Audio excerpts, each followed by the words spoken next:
Dyer wave 3. Our anthropology is not derived by human psychology or, empirical data from MIT or something like this. It's derived from the revealed aspect of what we see in Christology. And so there's no real way to diagnose man's problem and to understand man and man's anthropology, as I said, without the right theology.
Logos is the icon of the Father, and man is the icon of God.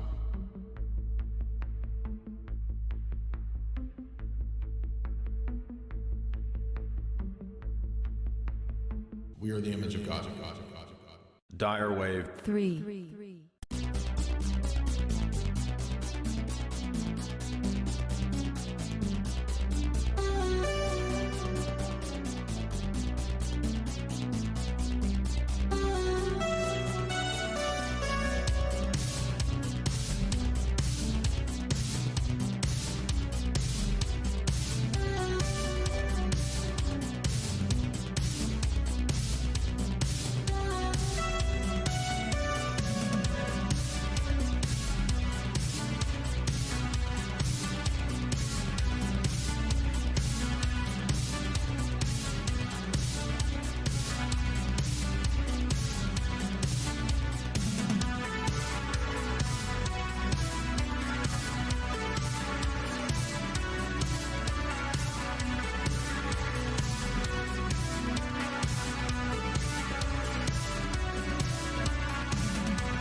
Dyer wave 3.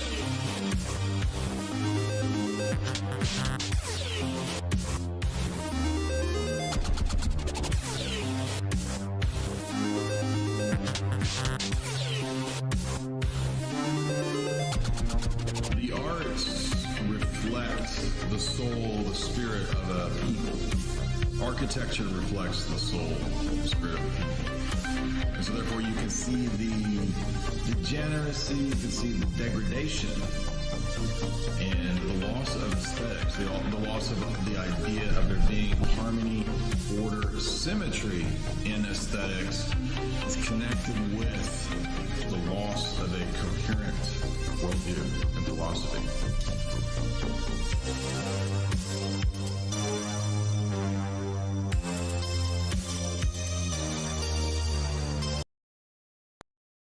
All right, welcome everybody. Yes, hopefully all the sound issues are fixed. I don't really know what was the issue because all the settings were right. I don't know what it was. So I think it had to do with me switching back and forth between the videos and me speaking. But anyway, welcome everybody. Here we are. We're here. We made it. It's another beautiful day of bad argumentation. I'm just joking. We don't know what we're going to hear. We don't know who's coming into the Discord. But, you know, the last few days, or excuse me, last couple weeks of Discord conversations have actually been very engaging. And if you don't know, I did upload those to the podcast feed. So we had some really good exchanges and some not so good exchanges with various atheists, with various, I don't know what you would call them, self-concocted new age quantum foam gibberish worldviews. So they get points for coming up with creative worldviews, but they lose all those points at the same time because they're all gibberish and false. So welcome. This is Jay's analysis. Got a nice little 200 intimacy crowd, little 200 nerds. Welcome everybody. We will open up the Discord audio in just a bit, and we'll hear from anybody who wants to come to the table. And as you guys know, the way we do it is when you come to the Discord, you are welcome to have the floor. You can make whatever arguments you want. You can have as long as you want. You could do a 15-20 minute presentation if you wanted to.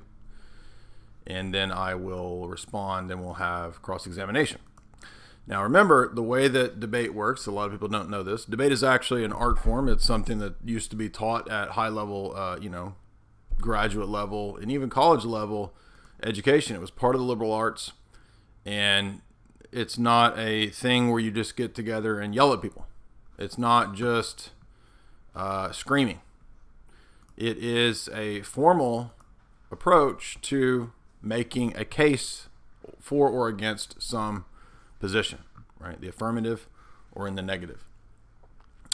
And because this used to be taught as an art form, people understood the things that accompany debate, such as rhetoric, such as jokes, jabs, wit, anecdotes, etc.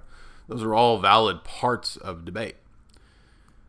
Debate is not somehow a nice cucked thing. It's not a thing where we don't ever point somebody out as wrong or don't ever call a position foolish. No, in fact, Scripture calls positions foolish all the time.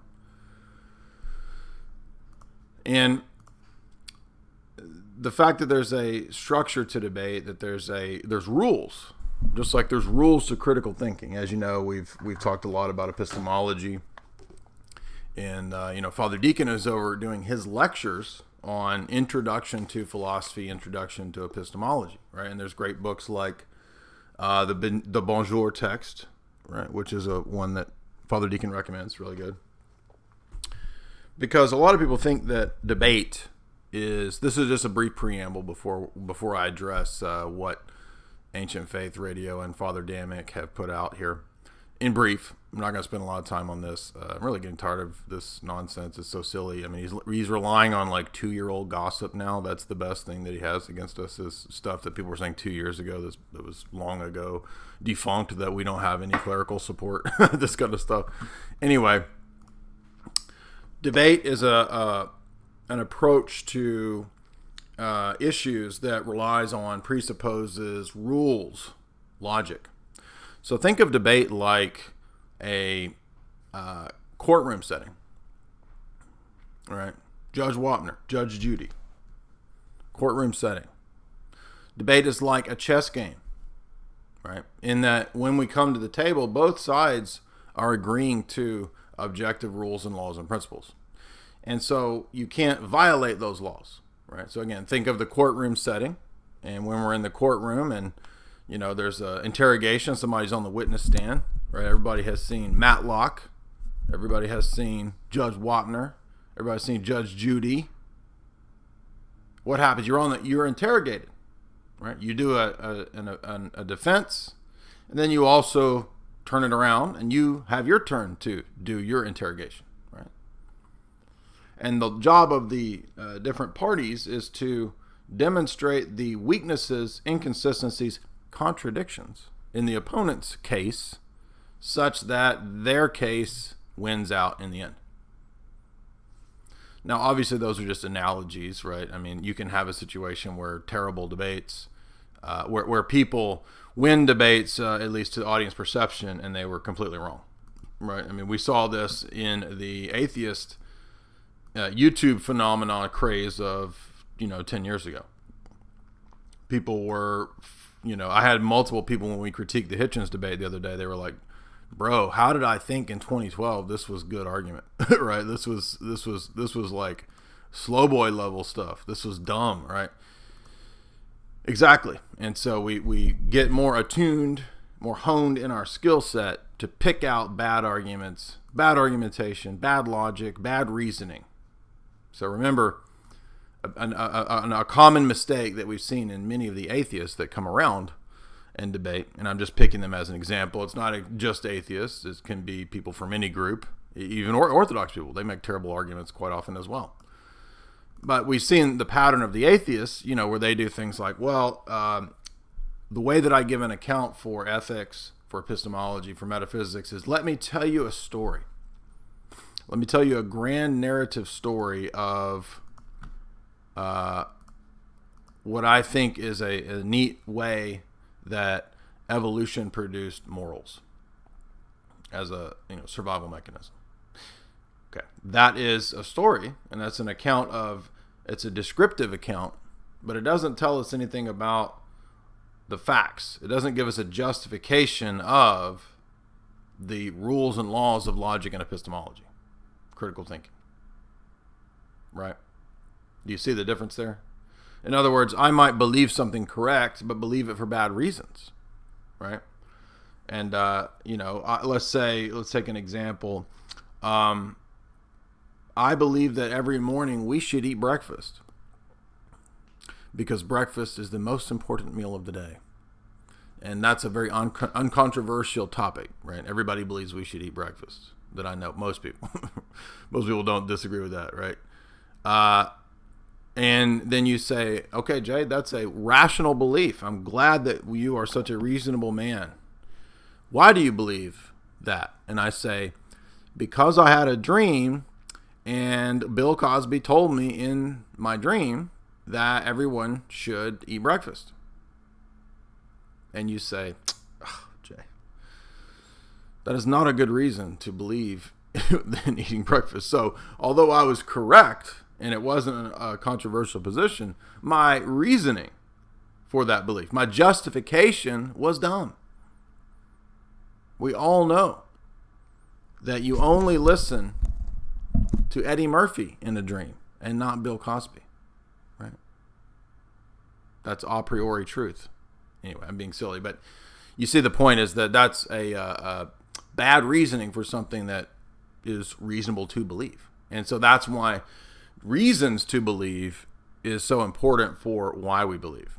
And that's really what we're doing in apologetics. We're giving the reasons for why we believe in Christianity, why we believe in, objective metaphysical truths and principles, objective epistemological rules and laws of critical thinking, et cetera, you see. What's Father Deacon's example is, we should always wash our hands after we use the bathroom. Oh, yes, that's a great thing, sure, and that's uncontroversial. Okay, but why should we wash our hands, Father Deacon? And he says, because if we don't, the stock market will crash, right? And he says that one day he didn't wash his hands and the stock market crashed. So therefore, he's come to the conclusion that we should wash our hands, because if we don't, it will ruin the economy. That's a bad reason to believe something true. Thus, we need good reasons to believe the things that we believe. And part of apologetics, actually a huge part of apologetics, is the domain of epistemology, right? How we know what we know, how we give an account for what we know, how we explain what we know, what's the nature and quality of the things that we know, right? These are all philosophical valid questions, and those are the kinds of questions that we ask in philosophy. And unfortunately, a lot of people are not educated in philosophy. They don't know when they come to the table kind of what the rules are. And that's why I make the chess analogy, right? If you're going to go play chess, you can't bring checkers and start setting out the checker pieces with the chess pieces. You can't take your pawn and just knock over all of his pieces and say, therefore I won, right? Why? Because we're not playing chess at that point, right? We're just playing food fight. I don't know. Like, I can't, pick up my Skittles and gummy bears and throw them at his pieces and say that I won the chess game, right? Would we be playing chess at that point? No, it'd be something else. It'd be food fight. It would be playing burger time, right?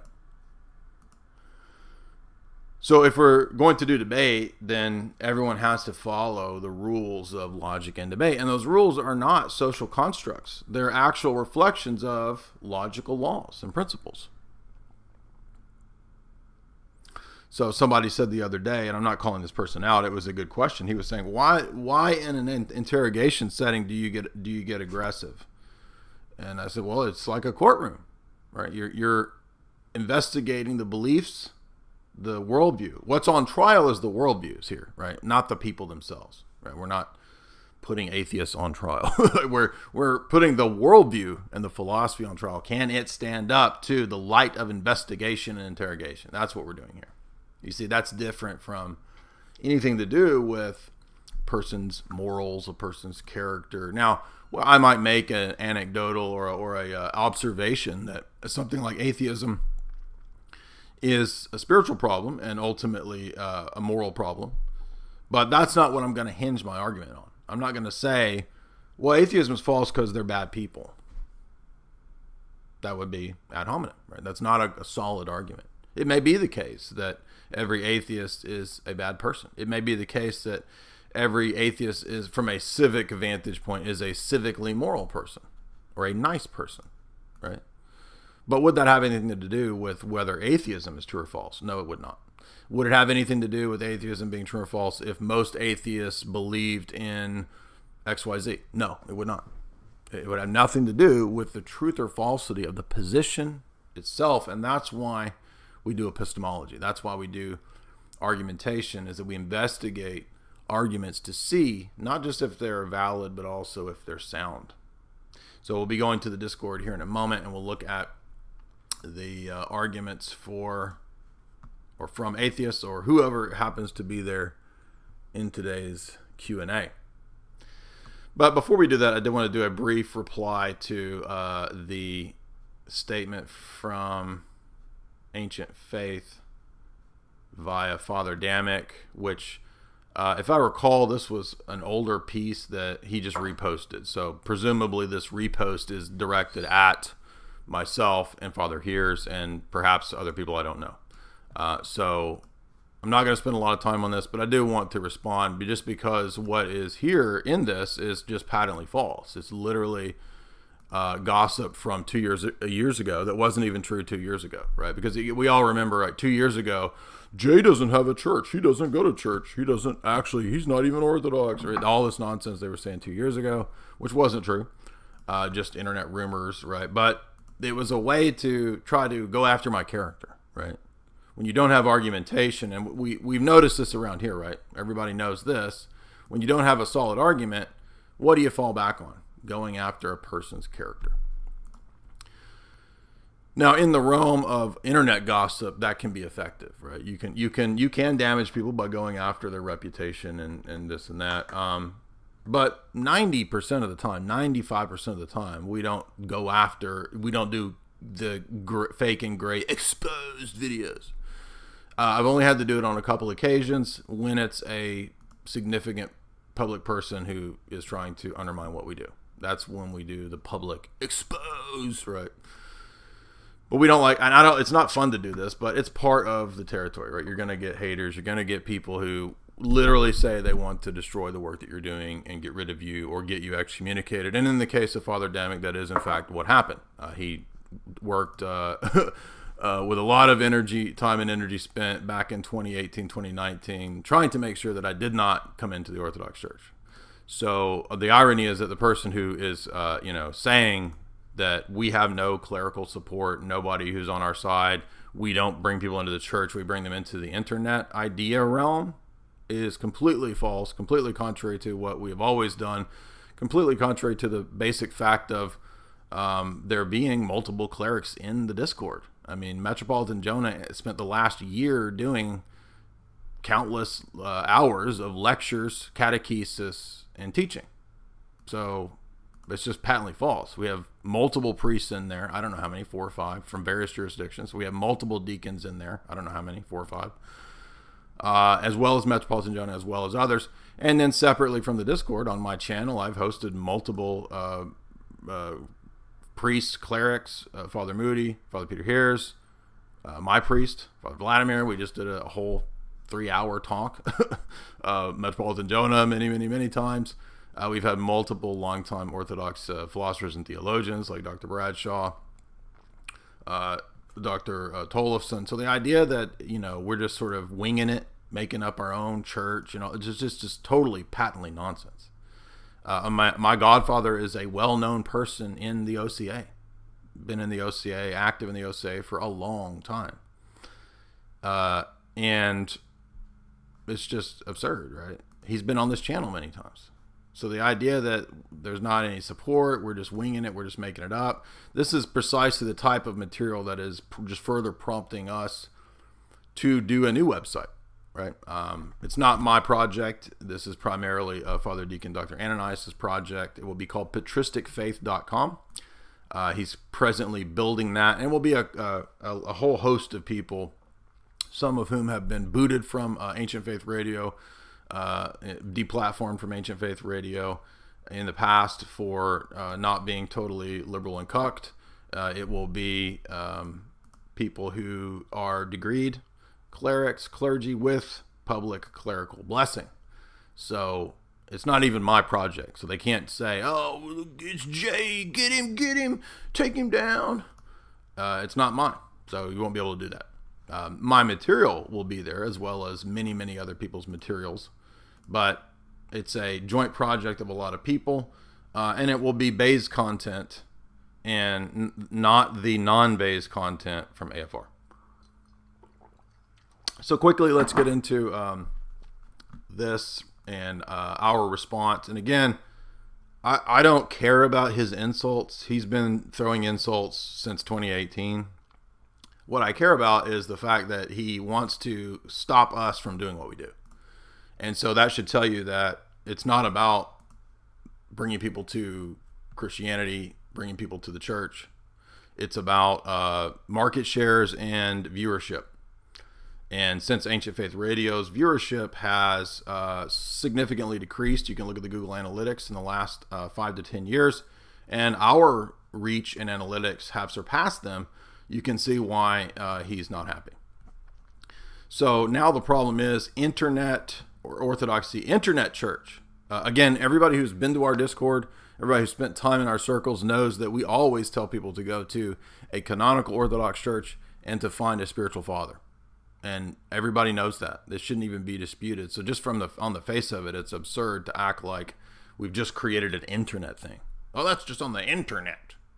No, it's not. There are clerics who are not just on the internet in the Discord who tell people to go from the Discord to the church. So it's not true. Internet Christianity is neither necessary nor sufficient for faith and salvation in Christ. Absolutely. Totally agree with that. And we've said even that same phrase many, many times. You've heard Father Deacon say this many times. In fact, it might even get in the way. Well, if that's the case, then this would be a refutation and a critique of your own system, your own Ancient Faith Radio. So is it possible that, you run a website that does the very thing, right? So could Ancient Faith be getting in the way? Is that a possibility? Well, maybe. Maybe the source of this is that these people are mad that we're doing the job that they're supposed to be doing. Is that possible? I don't know. I don't care about judging his motives. I don't know what his motives are. I can just look at the public actions and see what's going on here. So remember, this is a guy who in 2018, 2019 didn't have any time and energy to deplatform the radical leftists on Ancient Faith Radio, but he did have time and energy to exchange multiple emails with the priest who was receiving me to not have me received. So that tells you the kind of person we're dealing with here with Father Damick. If you're reading this, you're looking for something interesting or new about Christ and his church, but you could spend all your days online, or you could be in a library reading everything written about Christ and his church, and yet you could never know either one. Absolutely agree with that. Totally true. The internet is a vast library of information, but how do you sort through it? If you're looking for reliable guidance towards Christ and the church, where do you turn? If you're lost in the library, you would ask a librarian. But not everybody in the library actually works there. Not everybody has the book that you need. This is why websites will always point you beyond the internet to a real-life church community under the guidance and care of a real pastor. But you're here and now, and so here are the dangers to avoid. Again, by the way, that's, of course, anybody who's spent any time around here knows that we've done that very thing. So the implication is that we don't do that. False teachers and self-appointed authorities. They put on a good face. Hi, everyone. Oh, don't you like my good face? I happen to pretend to be Orthodox, but really I don't go to any church at all. Really, I just murder people and put them in the basement. It's all fake. It's all fake. It's all a lie. Yeah, right. The assumption here is that we are just self-appointed. I just decided I'm going to be a teacher. I'm going to teach. No, again, that's why everything that we've done. The day that I went to my church, I took my priest a printout about like that of all my essays and theological things that I'd written, and I asked for their approval the day that I visited, right? Well, not the first day I visited, like the second or third day where I decided that I was going to attend that church. So, and yes, I was given a approval at that time, and then later a blessing. And again, the fact that Metropolitan Jonah has lectured for a year in our Discord should show that, again, there's no... we are not teaching heresy, nor did we just set ourselves up willy-nilly as authorities. So it says that these people put on a good face, which is assuming that it's all fake, right? So in other words, we don't really believe or do or practice any of this stuff, which is nonsense. It makes us seem credible because of a scholarly background. So I don't know if that's Father Hears or me. The passionate urgency, that's probably talking about Father Hears. I do list my degree, so he may be talking about me there. I don't know. Or an air of sophistication. Do you all like the word salad? We use quite a bit of word salad here. It's all made up here. Transcendental, hypostatic unification of the tome of Leo of the Fourth Council of It's all just words, right? So I just went to a dictionary, like a theological dictionary, and I just listed every big word. So literally, when I go and talk or when I do a debate, it's just me looking at that dictionary and just reading random words. And because the public doesn't know the big college words and the big grab paper philosophy words, they're all tricked. I've tricked you all. I am the master villain. I tricked you all with the made-up word salad words. Transcendental, hypostatic, inhypostatized logi. It's all made up. Anyway, he goes on to say, the sophistication has given us curb appeal. I like how it's curb appeal. So, otherwise, there would be no appeal, right? Because if anybody was academically trained, they would see through the smoke and mirrors and the word salad. And so all of you lowly peons have just been duped by the word salad because you fell for the curb appeal. My street smarts. I got a lot of street smarts. Street smarts, curb appeal. Yeah. It's all made up.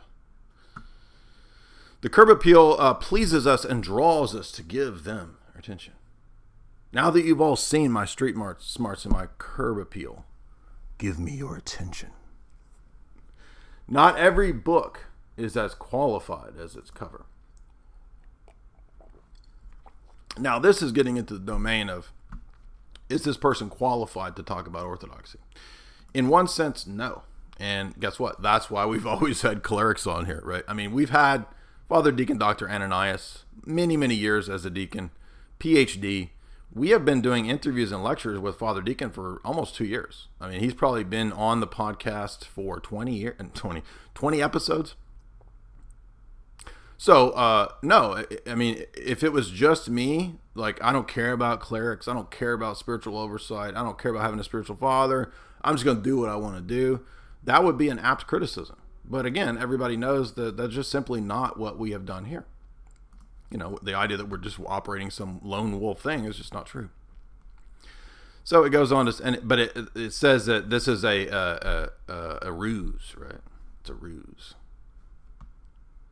Distorting the Christian tradition. When someone says that the church fathers say blank, but doesn't cite what church father says it, or omits the context, look out. Now, that's funny because that's precisely the criticism that we've given of Roman Catholics for years, right? For many, many years. So I don't know.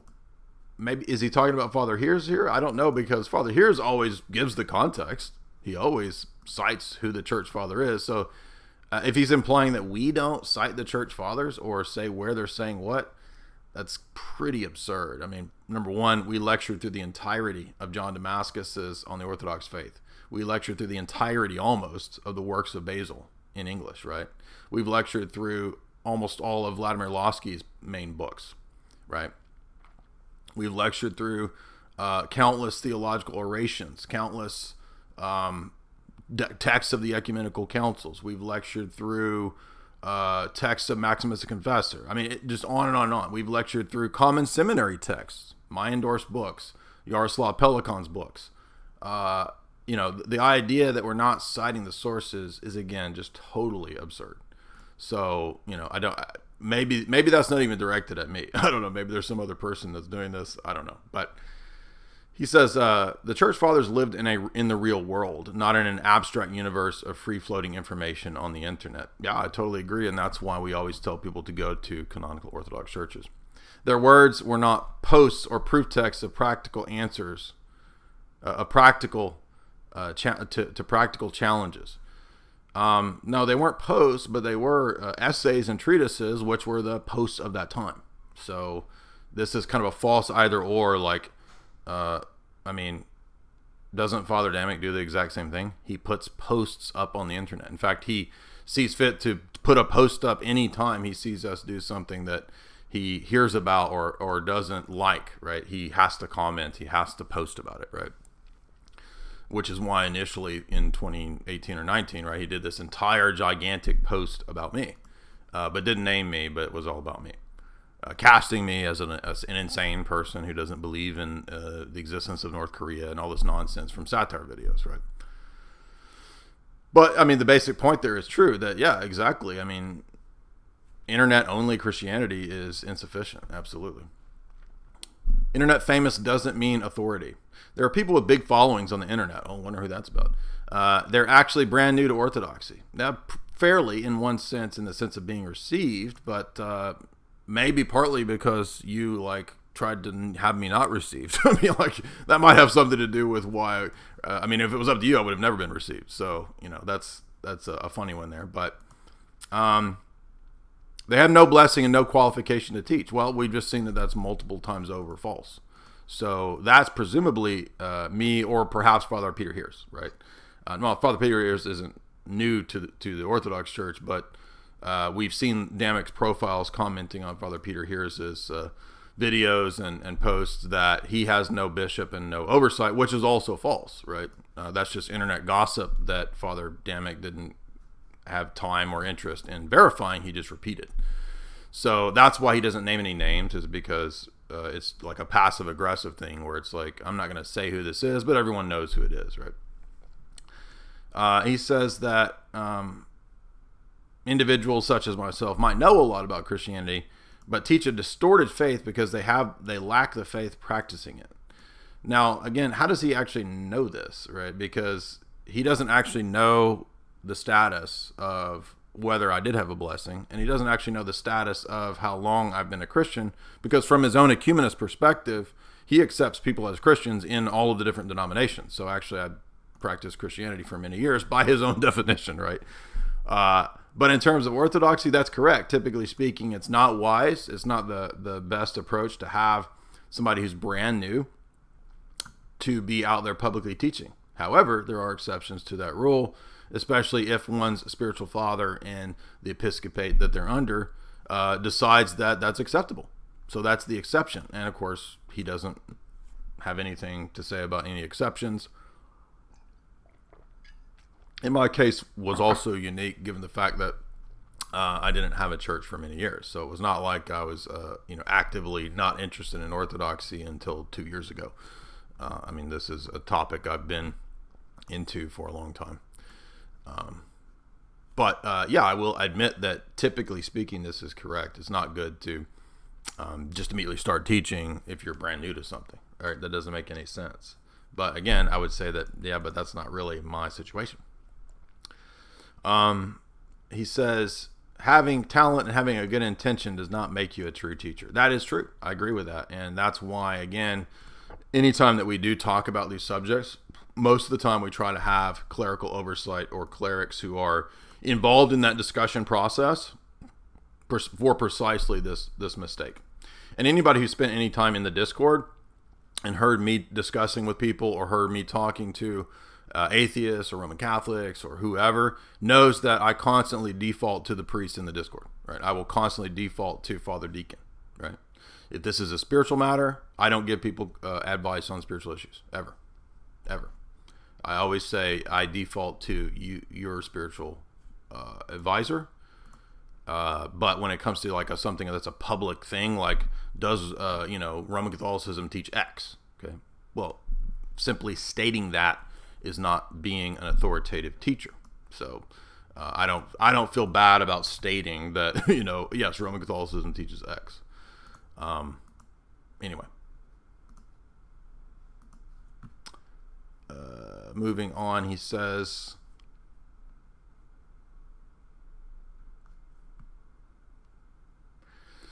teaching Christianity is about caring for souls, something that you can't do without the formation of hard experience. I agree with that. And, one thing that we've always tried to do is stress the role of a spiritual father, right? You can't do Christianity on your own.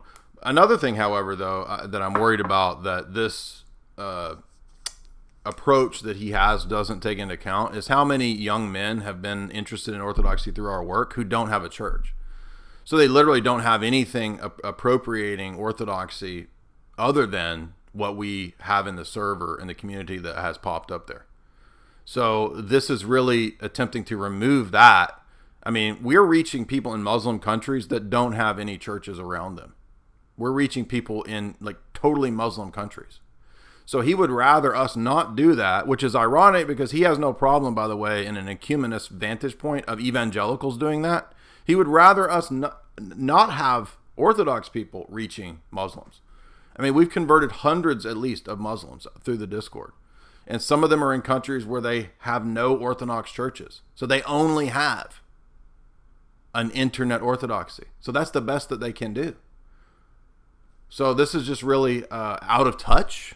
It's an out of touch, doesn't understand what's actually happening. And he knows, by the way, that we have led thousands of people to the Orthodox Church. He knows that for a fact, because everybody has in everybody's churches people who have converted because they listen to our work. By God's grace. I'm not saying that makes me awesome. Oh, I did it all by my human efforts and human energy. No, it's a cooperative synergism, as St. Paul says.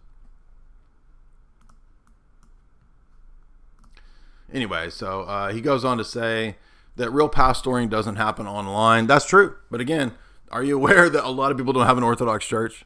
Are you aware of that? And so we're trying to give them the best that they have until they can get to where there's an Orthodox church. I mean, we have one of our closest friends who went 8 hours in another country to find a priest in his country. He had to go 8 hours to be baptized and brought into the church. So, I mean, and do you know how we did that? By our clerics in the Discord getting in touch with other clerics in his country to receive him into the church.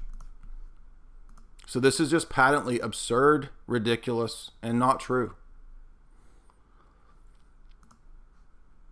So he has the time and the effort to write posts about us. But where is his ministry to Muslims? Where is he doing ministry like what we're doing? Where is he deplatforming all the feminists and other such people that are still hosted at Ancient Faith Radio, still sell their books?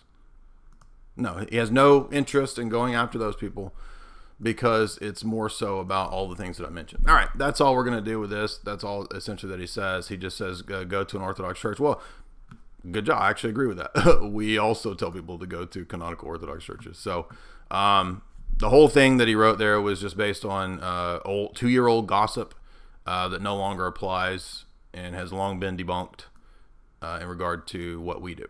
So,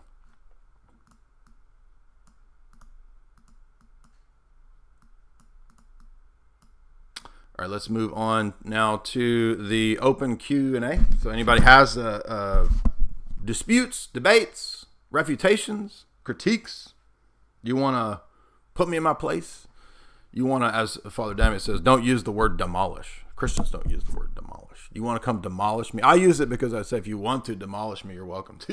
You can come. I'll let you have the floor. You can demolish me.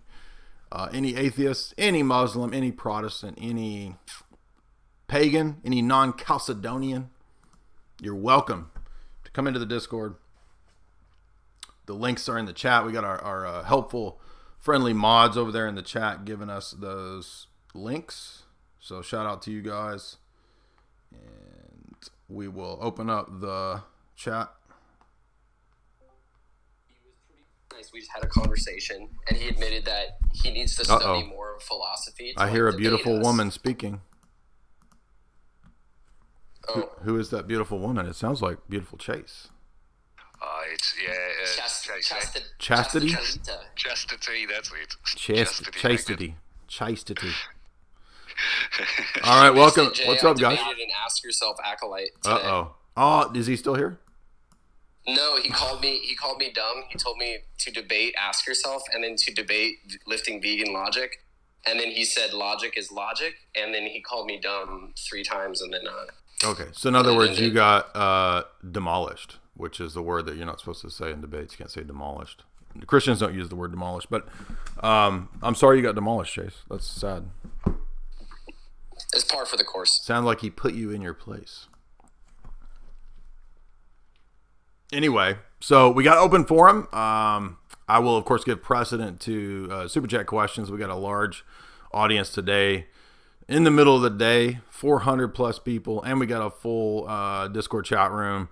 So it's open forum. What's up? Anybody have any disputes, debates, refutations?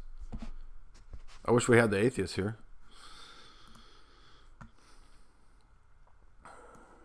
I don't think you would have been that entertained. He just said logic is logic and admitted everything's relative and then called me dumb. Right. So it's not relative that you're dumb. That's an objective fact he's saying. I don't believe that, Chase. I don't believe you're dumb. But I'm saying he's objectively saying you're dumb. So.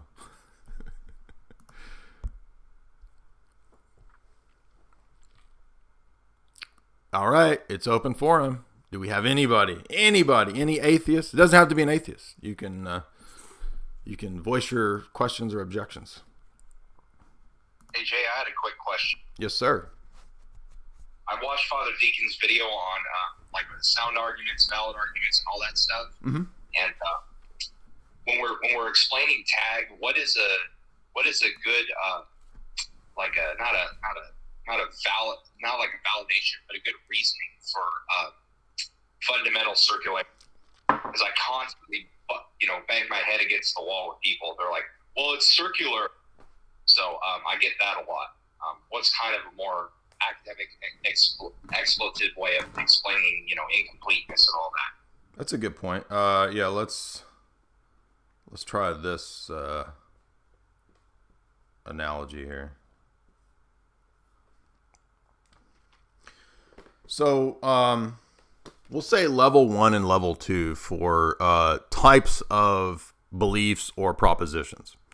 So most of our day-to-day living and day-to-day life, we'll say, functions on level 2. And all I mean by that is normal observations about the external world, right? Like empirical sense data, right? The tree is green, or I am straight, right? Those are objective, knowing certitude facts. We all know that I'm straight up mojo hetero, right? There's no question about me being quasi metro or quasi gay. So this level of phenomenal observation or whatever is the common way that we're usually speaking about facts or phenomena in the world. And the thing about these types of things is that in this domain, we're typically not involved in circularity.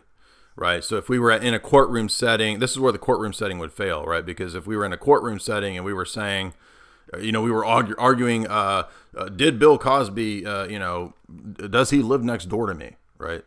And then we go and we check and we find out, no, in fact, Bill Cosby did not live next door to me. And in fact, that it was Eddie Murphy. You thought that I was going to say Lil Wayne because of my dumb analogy, but no, it was in fact Eddie Murphy. Now, if I'm wrong about that empirical sense data fact, does that destroy my worldview?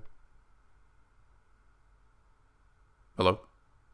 No, it doesn't. Right. So it's just kind of like it's a thing that I could be wrong about that doesn't significantly alter my perception of reality, my ethics, right? It's in this domain of what we could call level 2 types of things.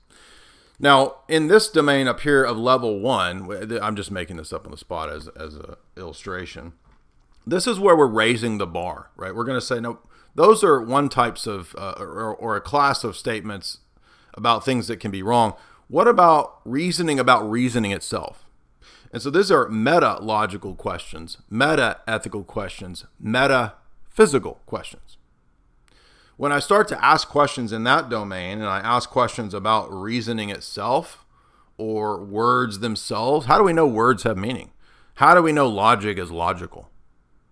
You see, these are questions that you can't actually be wrong about, because if you're wrong about that domain, it really destroys the possibility of knowledge, right? So things like transcendental categories, things like fundamental presuppositions kind of go in this domain of what we're going to call level 1, right? And the level 1 is what undergirds things in level 2. So we'll put things like categories, like Aristotle's categories, or presuppositions, not any presupposition, but presuppositions about the possibility of knowledge.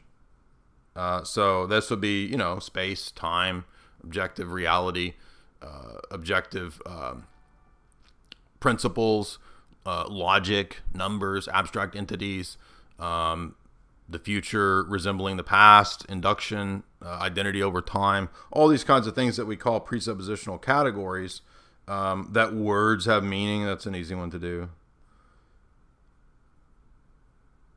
or that logic is logical, right? I mean, in other words, doesn't it kind of presuppose that words have meaning? Sure.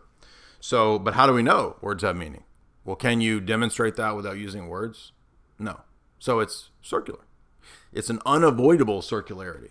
So the thing with the categories, the presuppositions, or something like words have meaning, there's no way to argue or demonstrate or show that the things in level 1 that undergird level 2, right, that they're true without circularity.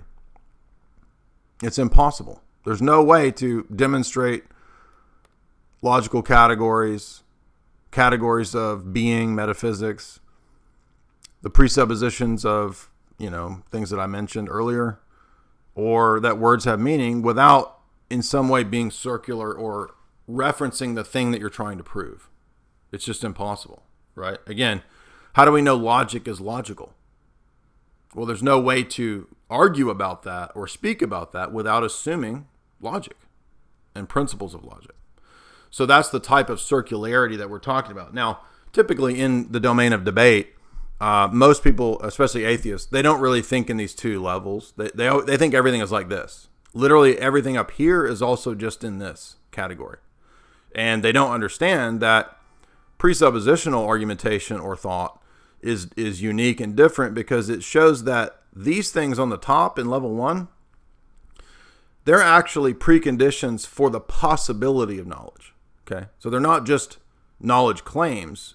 They're things that are necessary to have knowledge at all. So it's unavoidable that there's circularity here, right?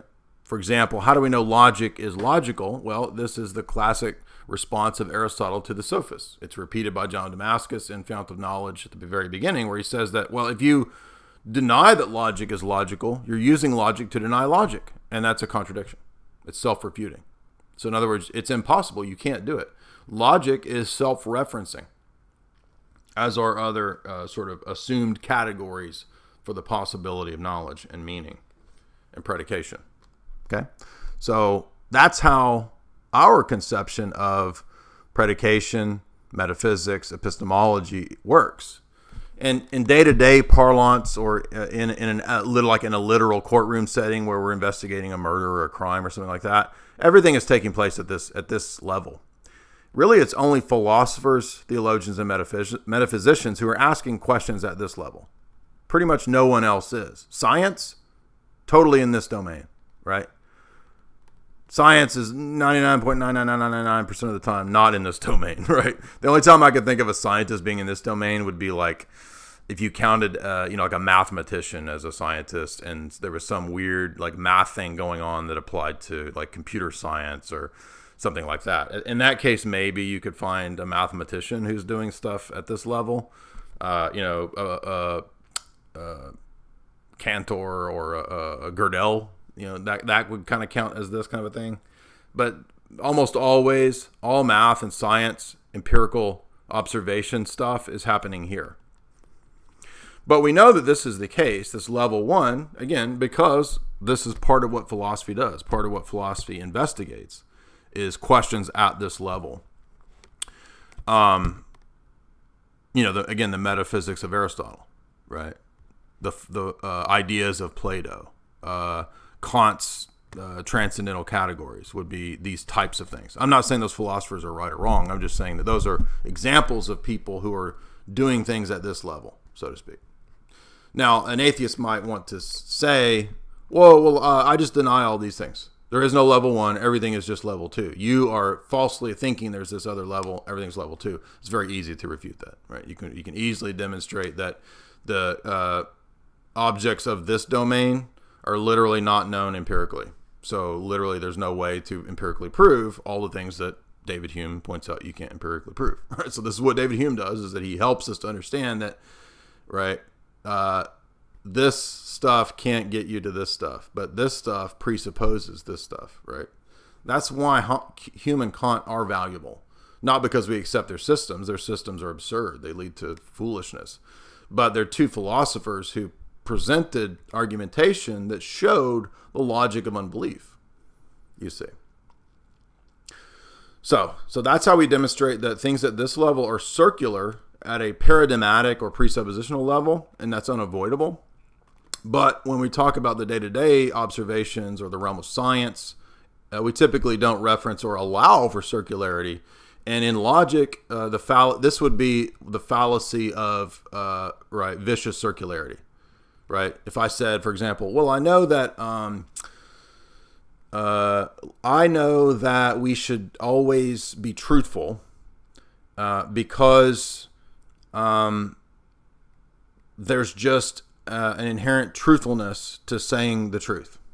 Okay, that would be vicious circularity. That would be a fallacy, right, at this level.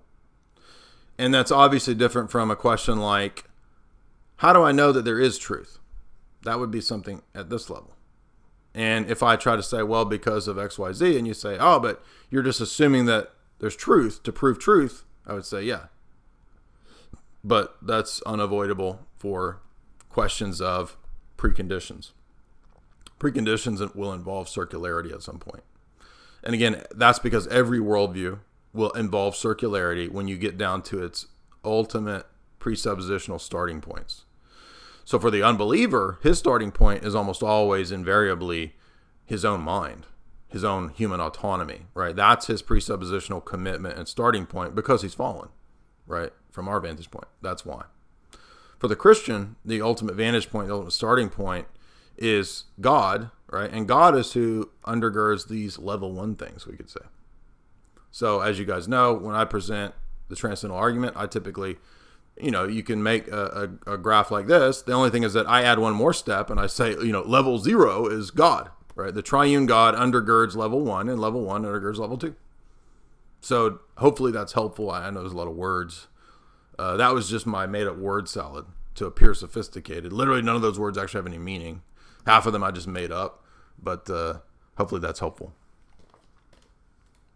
Yes, it is. Thank you. I should draw that. Should have made this. All right. Anybody else? Yeah, lately I've been hearing people that we've been engaging with on the server doing the typical, I don't have to give an account for logic. I heard someone say, I don't have to give an account for logic because it's a tool. And so I said, I don't need to give an account for God then, if we're going to use your standard. How would you flesh that out differently? Yeah, that's a great point. I just wanted to add on to my diagram here to kind of help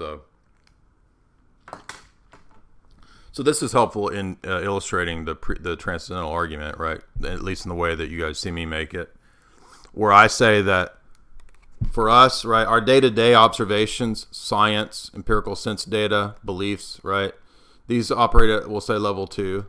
The tree is green. I am straight. Bill Cosby lives next door, right? These are normal, average, day-to-day, mundane predications, beliefs, observations, assumptions. And this, I'm just saying that this is the case for any claim of knowledge about the external world, or any knowledge claim at all, right? Every knowledge claim, the tree is green, right? It presupposes these things, right? There's an assumption to be able to predicate greenness of the tree. For example, it assumes the ability to pick out one tree amongst many trees, to pick out one color amongst an array of colors, green. To predicate the is of predication distinct from the is of identity. So already I have implicit in my sentence metaphysical content. Now, it's true, modern philosophers will try to de-ontologize language and linguistic philosophy to remove metaphysical content, but we're going to set that aside for a moment. We can deal with that objection later, but we're going to assume that you really do mean to speak of an external tree out there in the external world that does in some way have or reflect greenness, right? So that can somebody mute, please? So that sentence, any act of predication, any act of predication is going to assume the categories of what we're going to call level 1. And these would be things like time determination, the self, the external world, being, ontology, the existence of the tree distinct from other objects, right? That things have purpose, telos, causation in the external world, that objects have meaning over time, meaningful content, that on and on and on, right? That there's some reality to the things that I'm speaking of, that they're not just mental figments, et cetera, et cetera. So all of these things that lead to philosophical contradictions and absurdities, right? We're assuming when we predicate of these objects in the world that these categories are the case, right? These transcendental presuppositional preconditions for the possibility of knowledge. So level 2 is knowledge claims. Knowledge claims use preconditions of knowledge here. And my argument is that these things, they don't function in a vacuum. They presuppose this. And not just any God, but a specific type of God. So that's the transcendental argument. To answer Chase's objection, well, what if somebody says, I don't have to give an account for these things? Well, as you correctly said, the first thing that you could reply is that the debate presupposes giving an account for things, right? That's why we're at the table, is to justify our beliefs. Remember Matt Dillahunty's famous statement in his debates prior to mine. His statement was, we shouldn't believe anything unless we have good reasons to believe it. And those good reasons, he said, are empirical sense data. Don't believe anything unless you have empirical hard data to believe in it. And then when confronted on the topic of presuppositional transcendental categories, he says, no, there is no sense data for those things. You can't give an answer or an account for those things. They just are. There's no way to give an account for them. Well, at that point in the discussion, all you have to say to the opponent is that, oh, okay, so in the courtroom setting, if you're granted the ability to just arbitrarily say things are the case without giving an account for them, I get the same privilege as you. I don't have to give an account for things.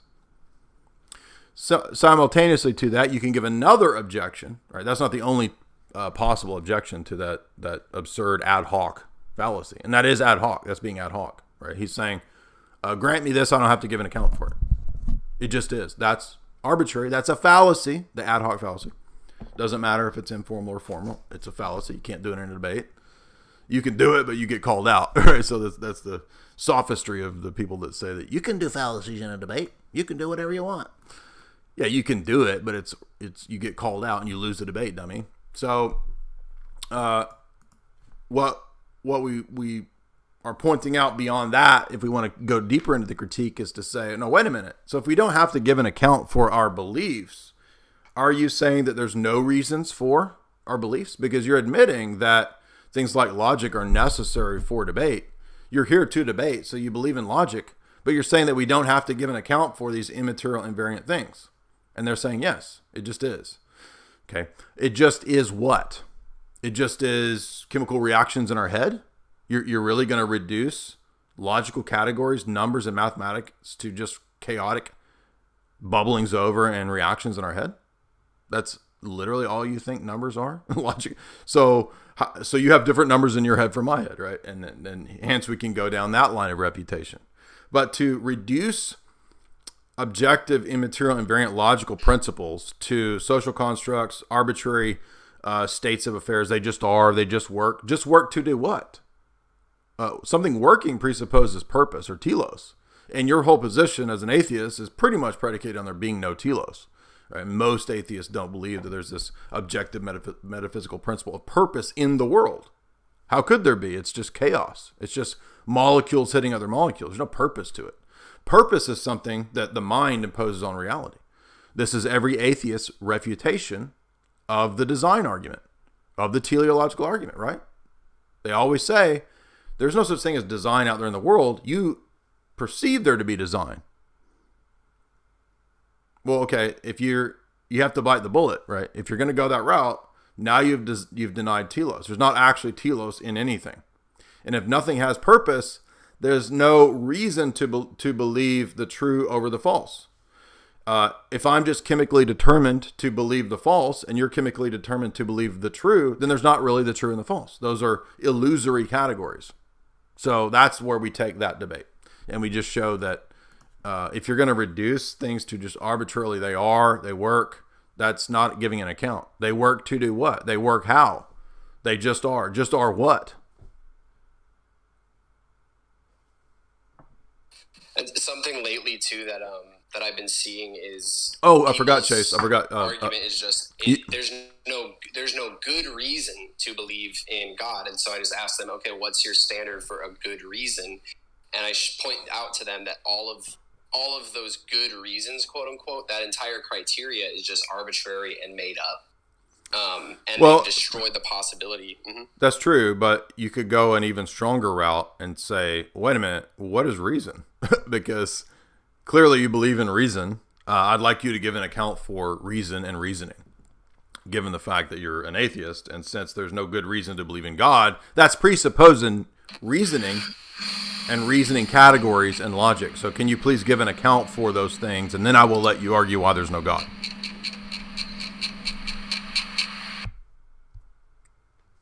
Does that make sense? Yeah, mm-hmm. and that's where I've been taking it, and it seems it's always the same thing, but lately it's been that, and then them saying, well, what was it? Well, there's no, and I explained to them that what is reason? You can't give an account for reason. What is it? They reduce it to just saying it's something that works, and I say works for who and works for what. And then we hit this wall where it just results in a psychological problem. And it seems like that's everyone that's been coming here lately. It just comes down to, I'm not convinced. Yeah, so that's a good point too, because they'll always say, I don't find it convincing. Right, that's biographical details. That's not an argument. So just point out that, okay, that's cool and all. That's neat, bro. But what does that have to do with argumentation? The fact that that's a you problem, not a me exactly. Problem. The fact that you don't find something convincing is irrelevant to the nature of debate. And it'd be like, or imagine being in a courtroom and being like, Your Honor, I don't find it convincing what the bad guy says on the witness stand. Okay, so what? Where's the evidence? Where's the proof that he's guilty or not guilty, right? We're not interested in your own psychological disposition and states in this case, right? That's not useful in a courtroom setting. It's not useful in a debate. So likewise, if you listen to the Bonson-Tabash debate, Bonson actually calls that very mistake out about 10 times in the debate. He's like, you keep relating that Tabash is like, I find it hard to believe that a God who is all loving would condemn anyone. I find it hard to believe that the Bible is true. And he just go, I find it hard to believe. Okay, so what? That's not an argument. I mean, it's not me being mean when I say that. That's objectively not an argument. Do you see, right? Not you, Chase, but you guys out there in the audience. Do you see why that's not an argument? I mean, I could counter that by doing the exact same thing and say, I see no reason to be an atheist. It makes no sense to me to be an atheist. Okay, that's cool, bro, but that's not an argument. And every atheist ought to call me out if I were to say that. Also, I think we do have an atheist came in that wanted to engage okay. Melchior. Are you in here? Yeah. We got a legit sorcerer here. We got a legitimate medieval sorcerer named Melchior. Isn't that like a wizard name? So I'm just joking, dude. I'm just joking. It is actually my middle name, and so I know why I was named that, and it's because my dad's a big Lord of the Rings fan. But he could justify it because Melchior is also one of the wise men's names. That's a good point. That's true. I was just joking. That's really cool. One thing I did want to say before we move on to Melchior's objections is that Chase, another point that Father Deacon makes often, which is to say another problem with saying that everything is like just psychological states, or excuse me, is just like brain determined brain, reactions, chemical reactions or whatever, or to say that something just is. It's not a good justification or account for knowledge, because it could be the case that we're just psychologically disposed, right, to react in a way that we think is logical, right? So we don't actually know if it is in fact logical, but rather we're just chemically disposed to always respond in that way. So that's the problem with trying to say that pragmatism or pragmatic accounts are justifications, is that there's multiple ways to refute that. And Father Deacon's paper is really good on that, and pointing out that, okay, well, maybe I'm just psychologically predisposed to do that every time, and therefore it's not actually a justified belief that I have, right? Like, what's an example of this? Like maybe logic is just my chemical reaction response that's programmed into me, right, when I hear this or that argument or this or that belief, and it's not actually an objective thing. That's one of the problems with saying that, oh, well, logic just works. Well, it just works to do what? It just works to give me psychological certitude, or actually works to do some end, some telos, some purpose. So the psychologism response is a good way to refute those types of bad attempts at justification, right? In other words, they're defeaters. They show that, okay, if that's your justification, then how does that justification answer this theoretical dilemma? And it doesn't, so it fails. It relativizes logic as exactly. Mm-hmm. Yeah, if logic is just chemical reactions in the brain, then it just appears to be logical, and it's just my predisposed chemical reaction response to various stimuli, and I think that it's logical and it corresponds to some objective reality, but that's also in my head chemical reactions. It's not actually the case, you see. So that's the problem. That's the problem with. It's always funny to me. That's the problem with the just is. The just is. That's the problem with the just is reply. I was going to say, it's always funny for me to hear when people make these grandiose claims, and I just apply that to the claim. They say, everything's just psychological states. And then I ask, is that just a psychological state that you're predisposed to say? Yeah. And it's just it's the most interesting thing that every time you apply that standard to them and what they're saying, it instantly destroys the whole system. Yeah, and that's because they don't realize that all meaningful linguistic predication presupposes metaphysical realities and principles for it to work. I mean, they might play a word game and try to deny that there's any metaphysics entailed in terms of language, which you can go down a different route to critique that. But if they don't play that game and they're trying to literally say that, you guys have seen it in the last 3 weeks in the Discord. Like almost every time we opened it up, there was an atheist saying, literally each time there was an atheist saying, it's universally the case that there are no universal states of affairs. It's universally the case that this is not universal. It's universally the case that this is false. But also there's no universal truth. So they would just keep saying this. Yeah, I can't know anything universally true, and that's universally true. All right, so is Melchior here? Does he want to step up? Sure. So I'm an atheist, and unlike most atheists, I will grant you that it is almost definitely morally superior to not be an atheist, to be, I'll say orthodox because I'm talking to you, but some type of religion, and I would say, since I'm in a Western country, that would be a Christian religion, ideally. But my problem is that I was not raised in the church, and I basically developed on atheism due to just a lack of anything else. How is it? I don't think it is possible to convince somebody who is in that situation and also is a logical person who relies on rational arguments to come to conclusions. Basically, what I'm saying is I don't have a lot of faith points to just take somebody's word for it that there is a God, that Jesus Christ is that God, and all the other things that go along with that. How can do you believe it is possible to convince somebody like that, or do you think that it is simply not for these type of people? Yeah, those are good questions. I would say that first and foremost, no, I do think that there is logical, demonstrable proof for the Christian God.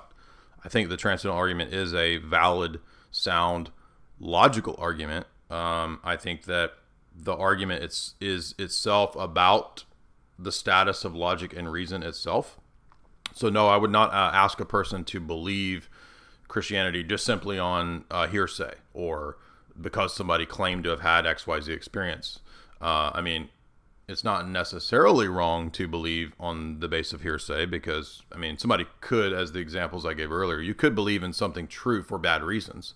So plenty of Christians are convinced of Christianity for bad reasons. I mean, we see that with the classical arguments. I mean, they're bad arguments, but they do work at times to convince people for the wrong reasons. However, when it comes to the truth or falsity of the positions themselves, I mean, that's a separate issue even from bad arguments about the position.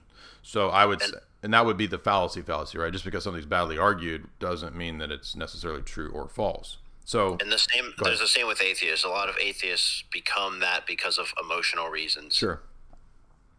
Well, my first response would be, no, actually, I would make a logical, rational argument for Christianity and for the Christian God. And the argument would be that logic and reason themselves are impossible without the Christian God. So that's the transcendental argument in short. So when you say things like, and I'll let you have the floor in a moment, when you say things like that it's morally superior perhaps to have sort of Christianish values, but that logic and reason is kind of the domain of atheism or science is what at least what it sounded like you were saying. I would say, no, I think to the contrary. I don't think that atheists can give an account for a justification for logic and reason at all.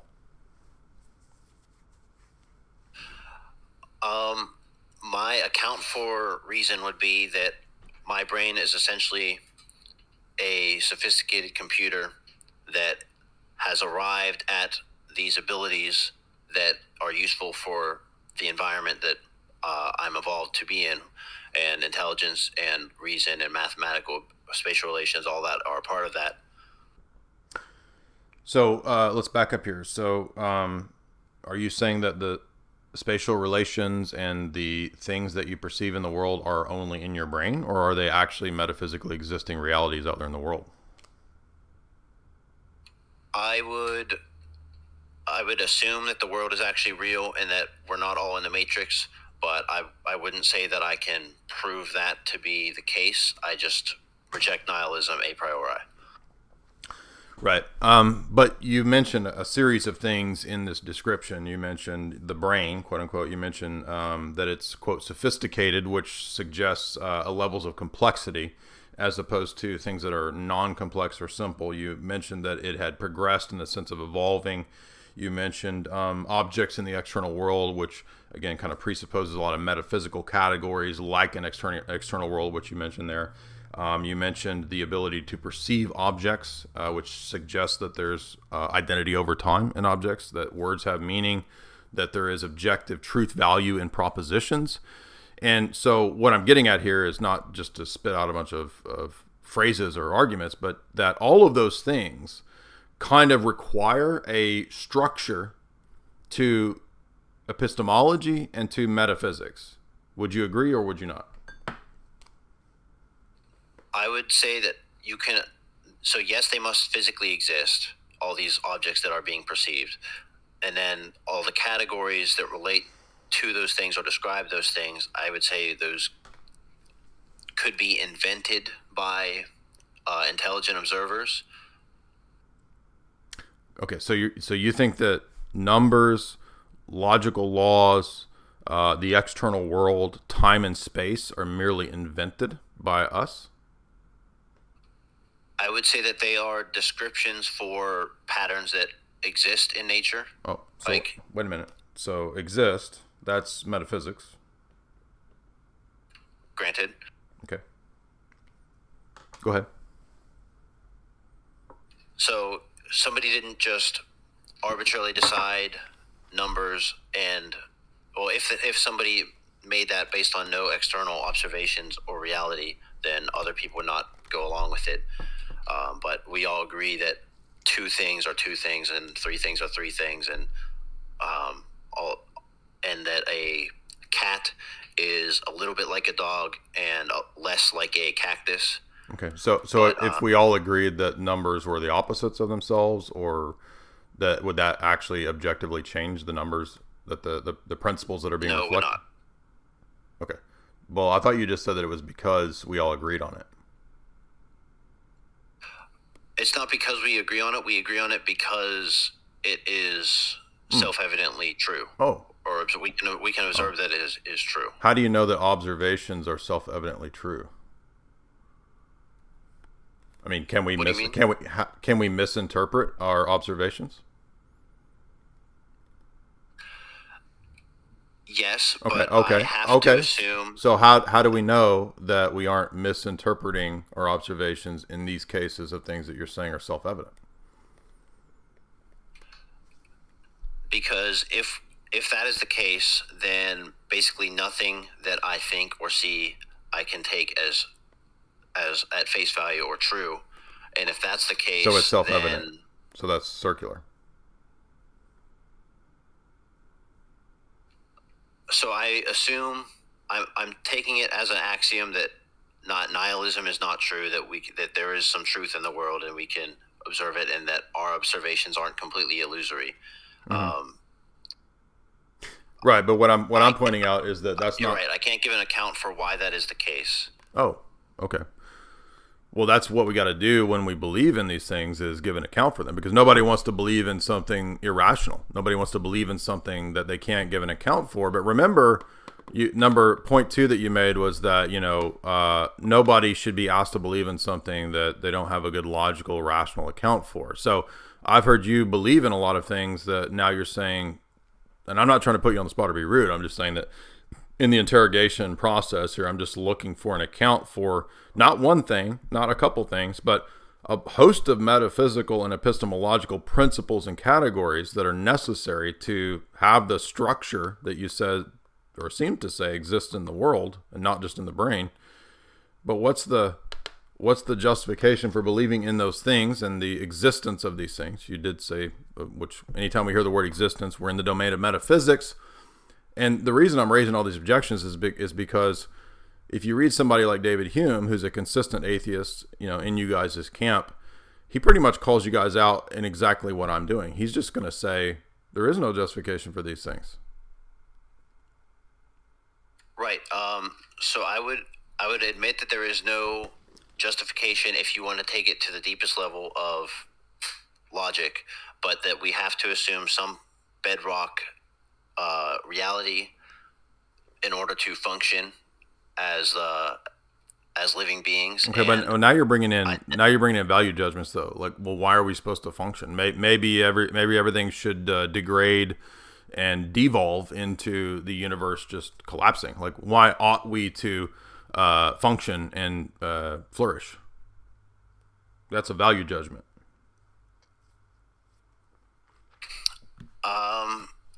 Good question. I guess if I were pressed on that, I would say that I just want to. Okay, but that's not. Again, I'm not trying to be rude. People think I'm being a dickhead when I say this. It has nothing to do with the debate. So that you want that is a taste preference, subjective. I want to eat ice cream here in a minute. I'm not being a douchebag. I'm just saying that I'm illustrating that it really has nothing to do with justified true beliefs, right? Okay, so suppose I took as an alternative some argument for, well, you say that specifically Christianity must be true, not just deism. How would you establish that? Well, because all of these transcendental categories that underlie any possible act of perception or predication, they need a specific type of metaphysic, a specific type of world, specific type of logic, epistemology, reasoning, ethics, and a specific kind of structure to the world. So it's not like any kind of God will work to just stick in there. We need a paradigm. So ultimately what's being argued for here is not just an abstract conception of some kind of mental deity or thing. It's actually an entire paradigm, an entire worldview of how the world's structured, how man is made in the image of God. So he has the ability to reason. He has the ability to use logic, which are, invariant metaphysical principles that are out there operant in the world. And so he has an ethical dimension and domain to his being because he's made in the image of God. So we have a basis for ethics. We have a basis for doing science because the future will be like the past precisely due to divine providence.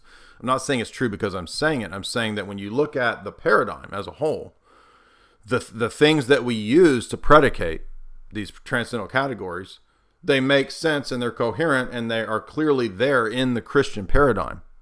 When we look at the other paradigms, atheism, materialism, radical skepticism, scientism, they can't give an account for logic, reason, demonstrating anything. They can't give an account for the various metaphysical things that we saw were needed for your claims and for your worldview. And so that's how I'm saying that the argument is an argument for our position because the other positions can't give an account for the things that they're using.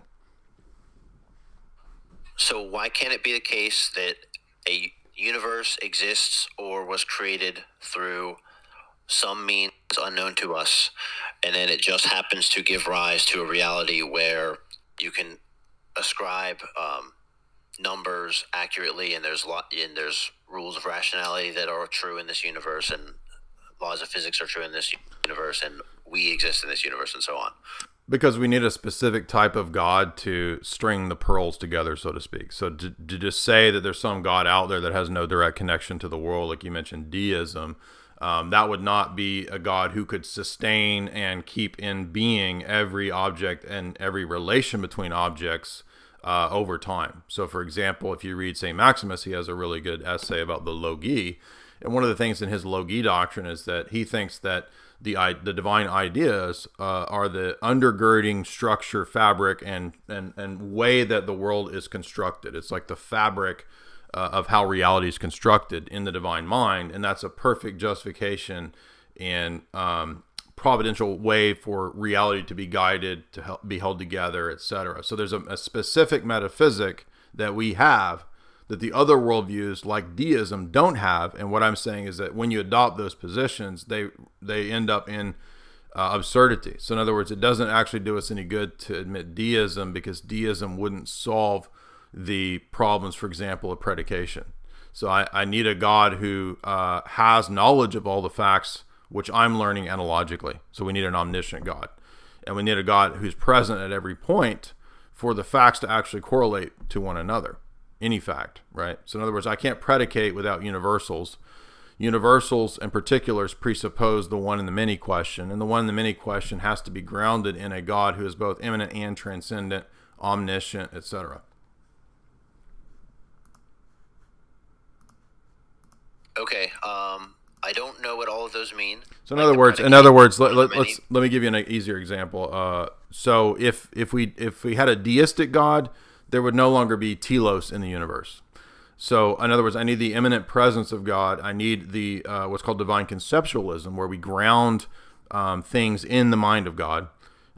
If I don't have that, then this world becomes basically the God there is useless. And that's why in the history of Western philosophy, the deistic God gets tossed out because he's a useless placeholder. He has no relation to anything. In other words, I'm saying it wouldn't solve the metaphysical and epistemic dilemmas that we think God solves unless we had the specific theological paradigm of orthodoxy. Okay, and what exactly exists in this world that would not be accounted for by random entropy spawned universe?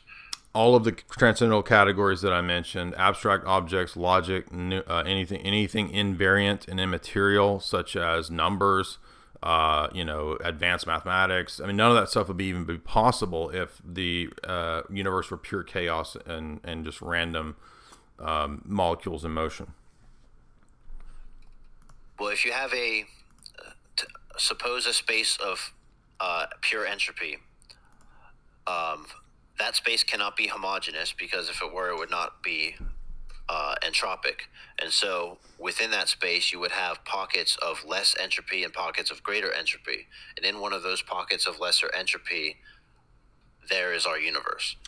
That is a theory that I hear scientists say is what they actually think is the case now. Right, and that's interesting, but the critique that I gave was that you can't actually make sentences. So before you get into these, grand stories of entropy and all that, which is fine, I don't mind you doing that, but like you're going to have to be able to give an account for how you can make sentences, which that was my original line of questioning. I was posing the objection that I don't believe that in your worldview you can account for predication at all. So if you're going to give me big science theories, that's fine, but you're going to have to give an account first for how you make sentences, given your worldview. I have a certain capabilities to make sentences, and you know what I mean. I know what I mean because we speak the English language in common. Yeah. Which none of those invented. those are all bad arguments. I'm not trying to be a dick, but so the fact that you claim to have the capabilities is not a justification. That's a biographical detail. So I'm asking for a justification in the epistemological sense for the ability to predicate meaningful, true statements, true propositions about objects in the external world. Okay, I don't see why you lack that ability if the world were created randomly, so to speak. So again, if everything is matter in motion and it's chaotic, I need an account for how there is structure, logic, reason, invariant objects, the ability to predicate, value judgments, metaphysical claims, existence, etc. All of this stuff that the skeptical atheist tradition has rejected, you're now relying on it. And I'm saying, okay, if you want to rely on it, which I agree with you, we have to have those things to be able to speak meaningfully about the world. We have to give an account for those things. I think in the case of logic, that you could make the argument that it must be true in all possible worlds, therefore it is true even in the random world. Like if you have particles in motion, you have a certain number of those particles in motion, and so you can describe number to them and so on. So now you believe in invariant immaterial realities that are not just physical? Such as logic, you mean? Yeah. I think logic is just a discovery of the bare minimum or bedrock properties that any structure must have to exist. Okay, but you keep saying that it is, and it is the case. Is what? I'm asking what is the metaphysical status of numbers and logical objects and entities?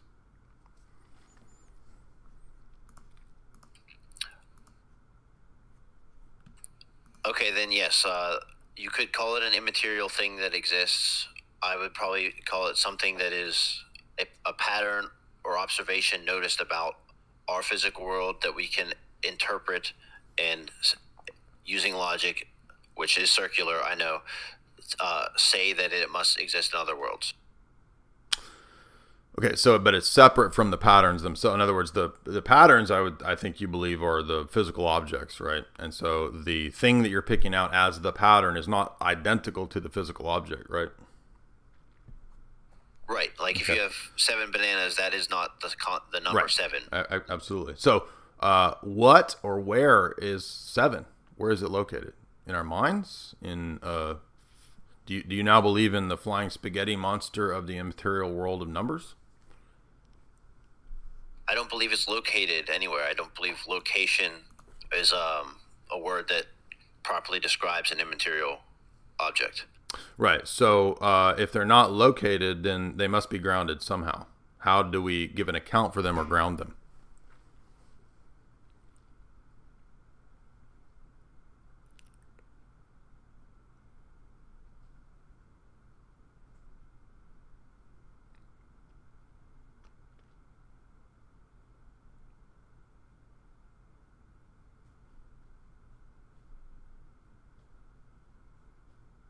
Are you there? Okay, I don't have a good answer for that. Right. So, and I'm not trying to be douchebag, just pointing out that typically, again, what we see is that the atheist worldview wants to utilize all these metaphysical principles, all these metaphysical truths, all these epistemological laws and structure without being able to give an account for them. And in fact, their paradigm actually makes those things impossible. So they want to have all their cake and to eat it too, at the same time as turning around and saying, God is a metaphysical being that doesn't exist. There's no real reason to believe in metaphysical realities. And yet, all of the things that undergird language and predication and meaning are kind of like God. That's the point. Okay. Thank you for explaining that. Sure. I don't know if I have anything else to add now, but I will definitely watch this video back and think about what you said. That's cool. No problem. Well, feel free to stick around and ask questions anytime that you have them too. Okay. Yeah, I'll still be in the Discord. All right, that was a great series. That was a great series of questions there. Let me read a couple super chats and we'll go to the next person. So, ecumenism is fake and gray for $1. Hello, Jay. My wife and I converted in April to Orthodoxy. We're having trouble finding guidance on practical everyday life. This is a simple question. Could you provide fast day meals and walk us through your thoughts on how to keep the Lord's Day? So this is a great example of the very types of things that I was saying at the beginning is not my job. And I'm not trying to shirk some duty, but those are questions that you're going to ask like your spiritual father. Now, if you have a situation where you don't have that, or, you know, the priest is, I don't know, like not a good priest. I don't know your situation. I'm not trying to call you out or critique the person. I don't know what you mean by having trouble. That's precisely where the clerics and the clergy in the Discord would be much more suited to you. So those are the very things that I can't give you answers to. And I would just direct you to, you know, Father Deacon in the Discord. There's other priests in there that would, I'm sure, be glad to give you counsel and advice. If you're not in the Discord, I would say join and ask, Father Deacon, Father George, Metropolitan Jonah will be coming to do more catechesis, I think, in the next several months. So, you know, he would be somebody to ask those kinds of questions as well. Evan Schultz, $10. Thank you, Jay. Thank you, Evan Schultz. Much appreciated. Love our longtime supporters and subscribers. Evan Schultz is a longtime bro, and we much appreciate him. Big Yummy Chummy, $3. In your William Lane Craig debate review, you critiqued him because his argument only proves existence of generic theism and not Christianity. Could you explain your argument that utilizes Christ as the foundation? I'd love to use it in my apologetics class debate. Yes, so on that point, by the way, the debate with Trent Horn will be precisely on that topic, and we have that set for, let me see the date here. Trent had okay, we decided on a date. Looks like the date will be, where is it?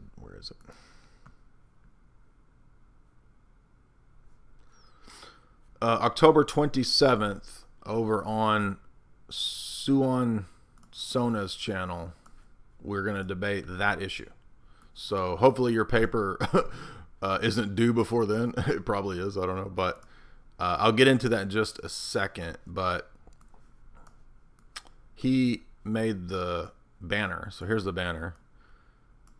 Christians, should they reject natural theology? And then I'm taking the affirmative, yes. And then we're going to be, of course, defining natural theology in the sense of, you know, Roman Catholic theologians and definitions. So we're going to take the Roman Catholic statements and definitions of, quote, natural theology, and then we will be critiquing it on those grounds. And then I will be arguing that Orthodox epistemology and, quote, natural theology is different, right? More properly called, as Father Staniloy says, the great Orthodox dogmatic theologian of the 20th century, natural revelation. So we want to stress the distinction there, because Orthodoxy has a unique anthropology and a unique epistemology, right? I mean, just one easy way to see this is the doctrine of the nous, right? The Roman Catholic Church does not have a nous doctrine. And, you know, if you read, for example, Losky's Vision of God, we know that the nous is a key point of departure between the dualism view of man as body / soul intellect in the Western Roman Catholic view versus man as body, soul, nous, or spirit in the Orthodox conception. So that's going to be a huge point of departure, and hopefully I can explicate this debate well, because there was a book just put out. Where'd it go? Thought I had it here. Yeah, so Dr. Bradshaw, and I'm almost done with it. This book was good. There's a bit of a debate, I guess you could say, amongst Orthodox theologians as to exactly what we mean by natural theology, how to explicate it, or should we even do it. Obviously, as you can imagine, I side with Losky and a lot of the modern Greek theologians who do not believe in natural theology. And so there is, thank God, a chapter in this book, this recently published academic book, Natural Theology in the Eastern Orthodox Tradition, David Bradshaw and Richard Swinburne. So, of course, Richard Swinburne is a mega Thomist. Obviously, I totally disagree with him. And will be probably a lot of what's in this book will be kind of argued between Trent Horn and myself. But we'll see. Anyway, I'm sorry for that long ramble, but I did want to plug the debate, which will be, as I said, October 27th on Suon's channel, probably, I don't know, 7, 8, somewhere in there. I'll put all that up when we're ready to do it. You will be notified, I assure you.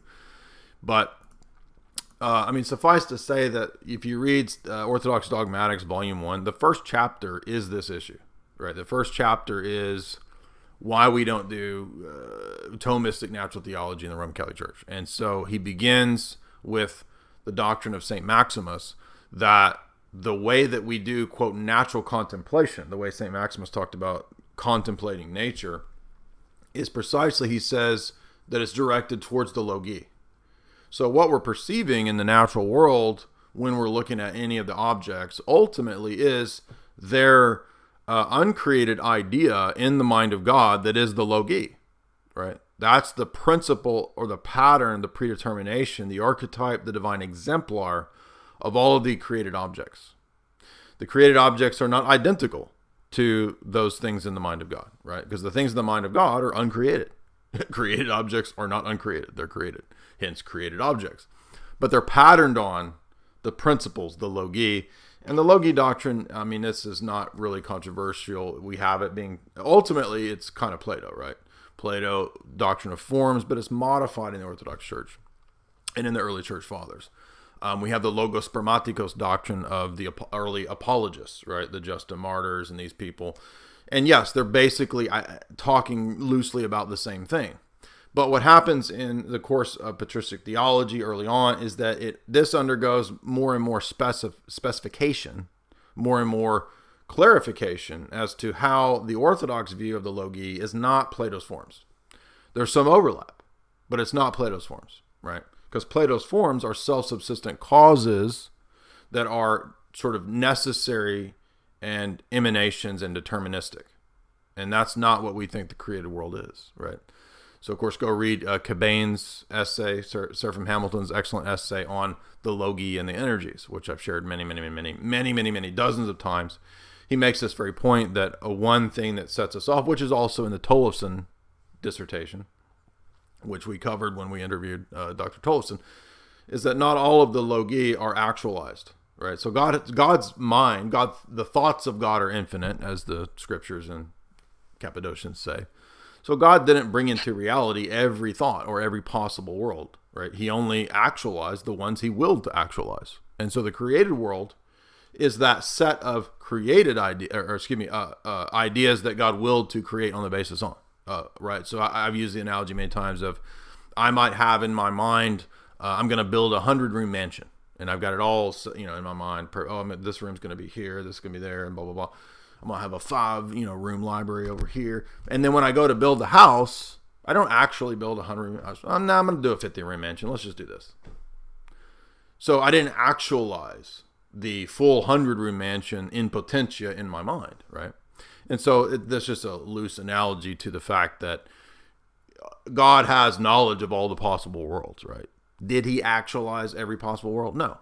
Which is another proof that he's not pure act, by the way, in the Thomistic sense. Because if he's pure act, then he must actualize all the potentia by definition. And so all the logically possible worlds can't just be potential, they have to be actual, right? It's another easy way to refute God as definitionally actus purus.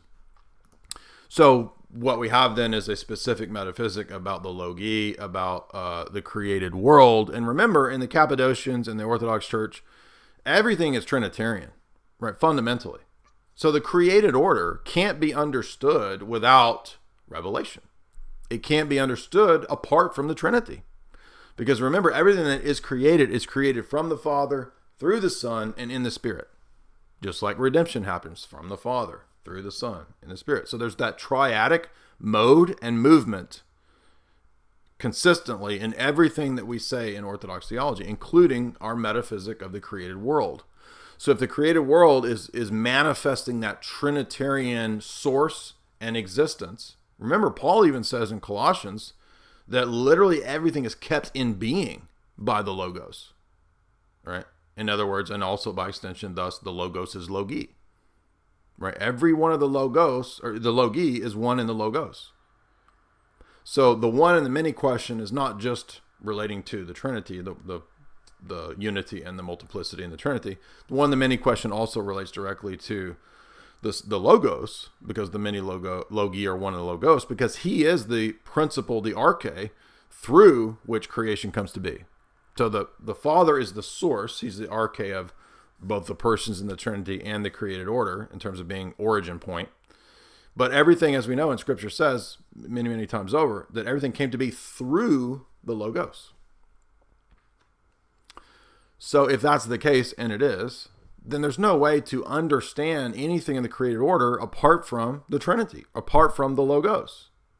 Now, when I say understand it, I don't mean in any sense exclusionary, right? Does that mean that an unbeliever can't know anything about? No. It means that ultimately they're not going to be able to give a coherent account for that world, that reality that they're describing, without referencing the personal Logos, Jesus. That's the point. And that's literally what Paul is saying crazy stuff, right? Paul's saying everything is held in being by Jesus. Whoa, dude, right? That's a pretty strong claim. And nowhere in any of that is there generic theism. It's a direct reference to Jesus. The Logos is Jesus. Okay? It's not an abstract principle. It's not the Logos of Marcus Aurelius. It's the second person of the Godhead. That's who the Logos is. So in other words, every time they try to do natural theology and make it about generic metaphysical abstract principles, they're just screwing over their own position, because they would do much better. They would have a much better apologetic and argument to point out that the Logos cosmology of St. Maximus is directly Trinitarian, and it's directly referencing the second person of the Godhead. And that even comes up, by the way, in I think chapter 2 or 3 of the Bradshaw Natural Theology book, is that if you really look at what the Church Fathers are saying when they use the Logos theology and the Logi idea, it's directly Trinitarian. So if you understand then, to contrast that with the Thomistic view, for example, there's nothing directly Trinitarian in nature. Trees, rocks, sticks, that's not teaching you about Jesus. That's not teaching you about the Trinity. That's not possible in the Thomistic scheme. The truths of revelation, like Trinity, incarnation, second person of the Godhead, those are a different domain than the truths of natural theology and first principles, you see. So rather than it being these two domains of the domain of natural theology, self-evident maxims, first principles, what Thomas in his day would call science, right? Scientia, demonstrable things. There's this other domain that sits kind of on top of it, right? There is a little degree of overlap, and that's why Thomas says, that faith does require reasoning. Reasoning requires a degree of faith, but it's just two circles with a domain of overlap, right? And this is what any typical Thomist, they're gonna draw out this description of things, right? They're gonna have the left side of the domain of this is for a Thomistic epistemology. They're going to have natural theology or natural reason. And then the other side of the circle is going to be the domain of faith, right? this is not even controversial. It's just classic. This is the two-tiered system of Aquinas and natural theology. They're going to say, you learn this stuff first. You learn Aristotle, you learn your metaphysics, you learn your philosophy, you learn your natural theology, you do your natural autonomous reasoning. And when you learn this stuff about the world, then you can build on it with this stuff, the faith stuff. This stuff is demonstrable and certain. It's scientia, right? Science, demonstrable knowledge. This stuff is the domain of faith, the domain of revelation. So this would be, again, the principles of natural philosophy, Aristotle's categories, cause and effect, right? Aristotle's causes, the principles of metaphysics, right? All this logic, the stuff that you learn in philosophy class. That's what he thinks, Thomas thinks, natural theology and natural reasoning is, right? You, with your reasoning faculty, looking out at the world, reasoning from creatures, reasoning up from creatures to generic theism, right? What is in the domain of generic theism for Aquinas? Well, there's a few things that we can kind of parse out about, quote, God.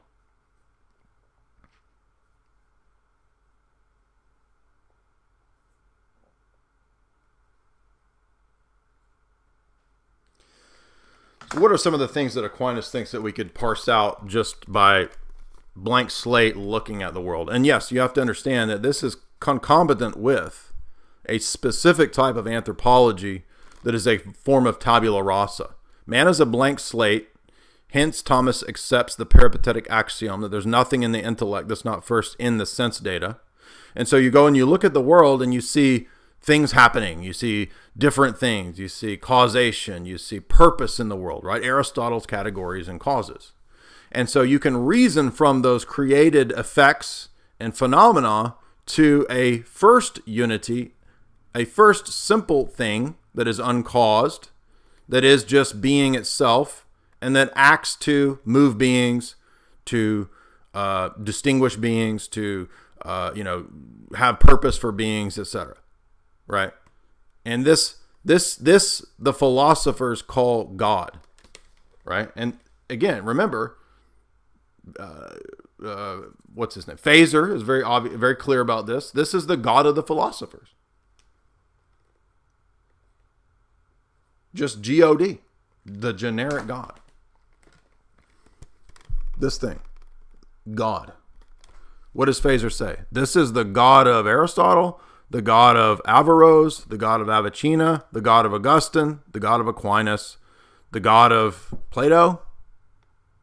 I mean, why do we stop there, by the way? Is it also the God of Scientology? I mean, it's arbitrary, right? And we're going to be getting to a paper pretty soon, by the way, which thanks to Father Deacon for digging this out. This will be relevant for the Trent debate. And it's called Theistic Fallacies. You say, what? I thought you were a theist. You sound like an atheist, dude. Well, we're going to be sounding a lot like an atheist because we're going to be using the argumentation that calls out theistic fallacies.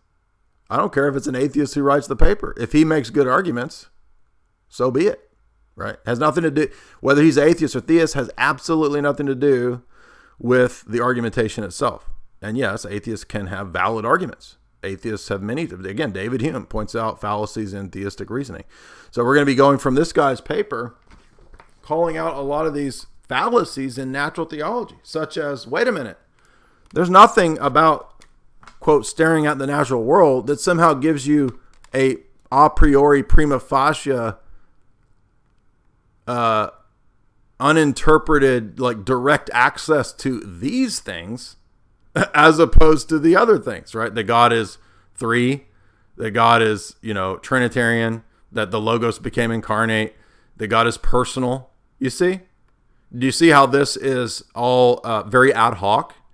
It just rests on a bunch of assumptions. Wait a minute. Why is God's unity somehow more self-evident to you than that he's Father? Does the Bible argue that God is first and foremost known as a generic philosophical essence from the principles of Aristotle? No, it doesn't. What does God say in Exodus 3? The great self-revelation. I am. And what does St. Gregory Palamas say about that text? In the Triads, Triad 3. He says, God did not say, I am it, I am essence, I am being, I am superexistence, I am pure unity. He said, I am He. That's a personal revelation. So do you begin to see that this whole scheme is backwards? It attempts to approach God via creatures, which are all these things over here. And then it tacks on, after you've done all this stuff, learned all your philosophy, you've gotten your philosophy PhD, now you're ready to go over here and learn the things of faith, which stack on top of this. This is nature, this is grace. This is natural reasoning, this is faith, revelation. Nature, revelation. Nature, supernature.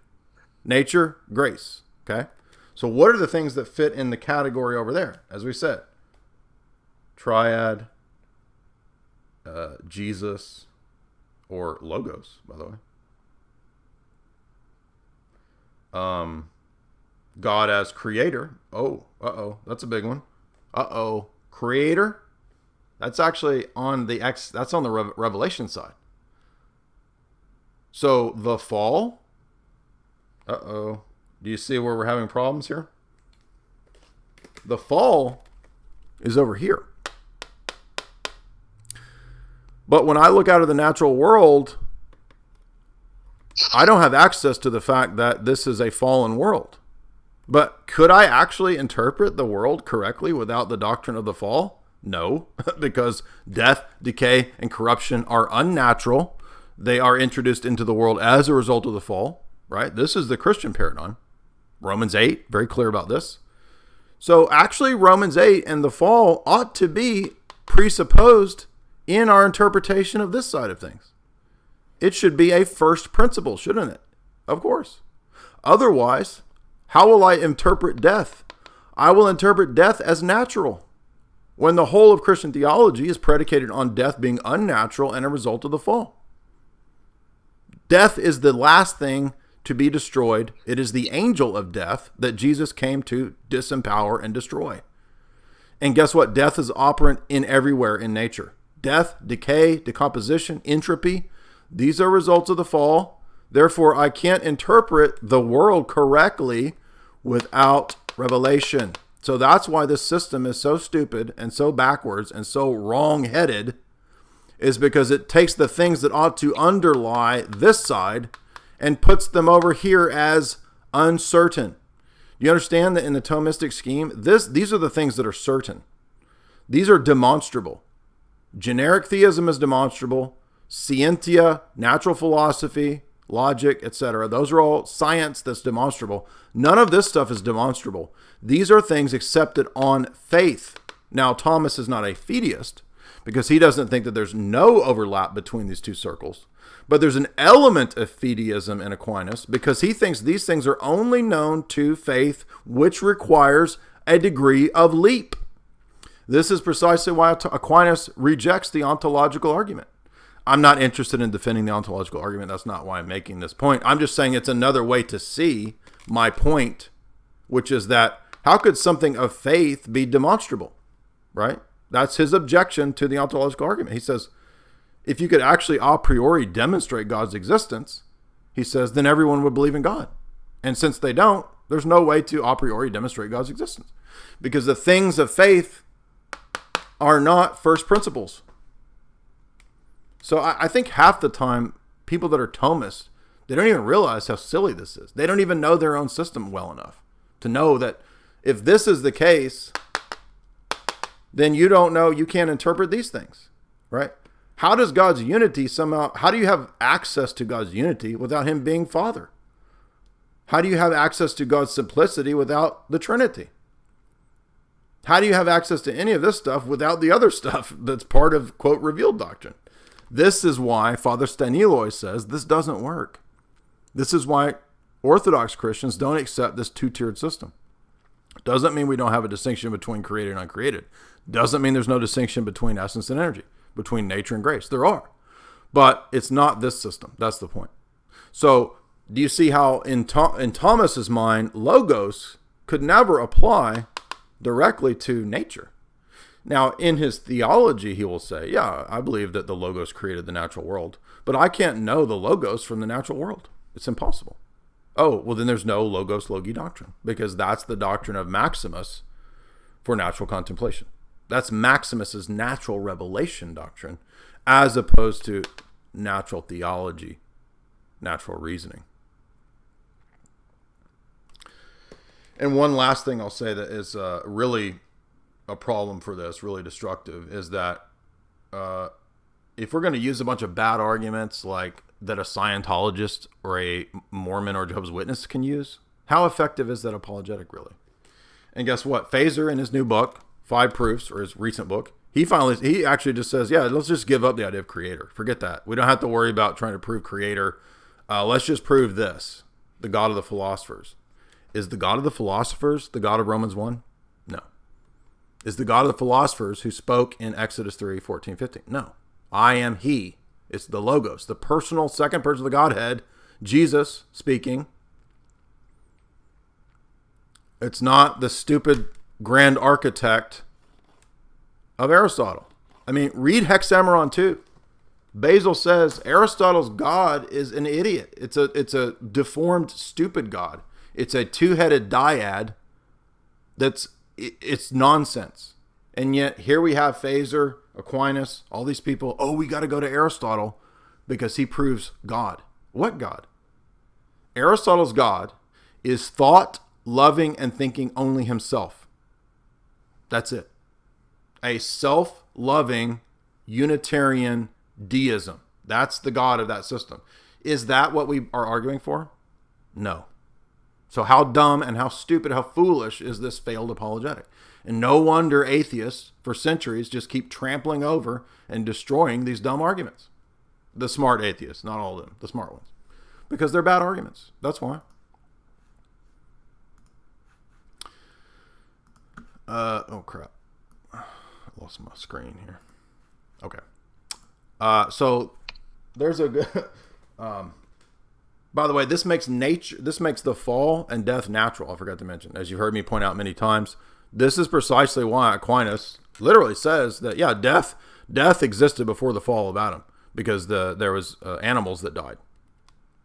So what does that do? That opens up death as a natural process in your theology to where now Adam and Eve's death is something separate and distinct from the death that exists in the natural world. So Christ is no longer the cosmic Christ of St. Maximus, who takes on human nature to restore and transfigure the whole cosmos. Now it's just a spiritual restoration. Do you see the beginnings of the acceptance of theistic evolution there in Aquinas? That's why by Pius XII's Humani Generis goes ahead and says, yes, death, you could just say death's a natural process that for thousands and millions of aeons produces Adam and Eve. And then God interjects by stepping in and putting in a soul into Adam and Eve at some point after aeons of death produced Adam and Eve. So now death is a hallowed natural process in the system, already there in Aquinas. I'm not saying Aquinas is arguing for theistic evolution. He's not. But he's already admitted the principle of it by saying that death is a natural process that existed before the fall of Adam and Eve. Totally contrary to all the church fathers. No, the church fathers do not teach that. They absolutely 100% teach that physical death, the death of animals, any death and decay and corruption in the world is the result of Adam and Eve's sin. Both spiritual and physical. Cosmic death is the result of Adam and Eve's sin. So Aquinas discards that, introduces the possibility that death is a natural process. It's not. And then sets the stage for Pius XII to say, oh, now you can believe in theistic evolution. And now death is actually a good thing in the sense that it, for millions of years, produced Adam and Eve. That's what God used. It took millions of years of death to produce Adam and Eve. So now we've undone the whole redemptive scheme of Romans 8 by removing the universal restorative process of Christ. It's no longer the cosmic scope. And precisely after Augustine, his limitation of the incarnation and atonement is what sets the stage for the limitation that occurs over time in the West, to where there's no longer harrowing of Hades, no longer cosmic scope of Christ's redemption, which is unquestionably the case in modern Western theology now. Absolutely. Nobody teaches Maximus's doctrine of the cosmic scope of Christ's recapitulation. The West lost the doctrine of recapitulation, which is fundamental to all of the Orthodox Eastern Fathers of the first 1,000 years. And why is that? Because of what I just said. So you wonder why the doctrine of the salvation and atonement in the West gets so limited into these ridiculous categories that Calvinists believe? It's because of what I just told you, all of this stuff. Because the scope of redemption is lost. It's limited, all the way down ultimately to Calvin's limited atonement. So no longer is Christ assuming universal human nature to restore all of the cosmos. Now it's just reduced to the salvation of the elect. And then eventually that's discarded, and it's just, I don't know, some kind of afterlife, some fuzzy afterlife, which is why you don't see an emphasis on Christ destroying death, harrowing Hades, trampling on death, and the bodily resurrection. I would go ahead and say that the West has really lost conception of the purpose of the bodily resurrection.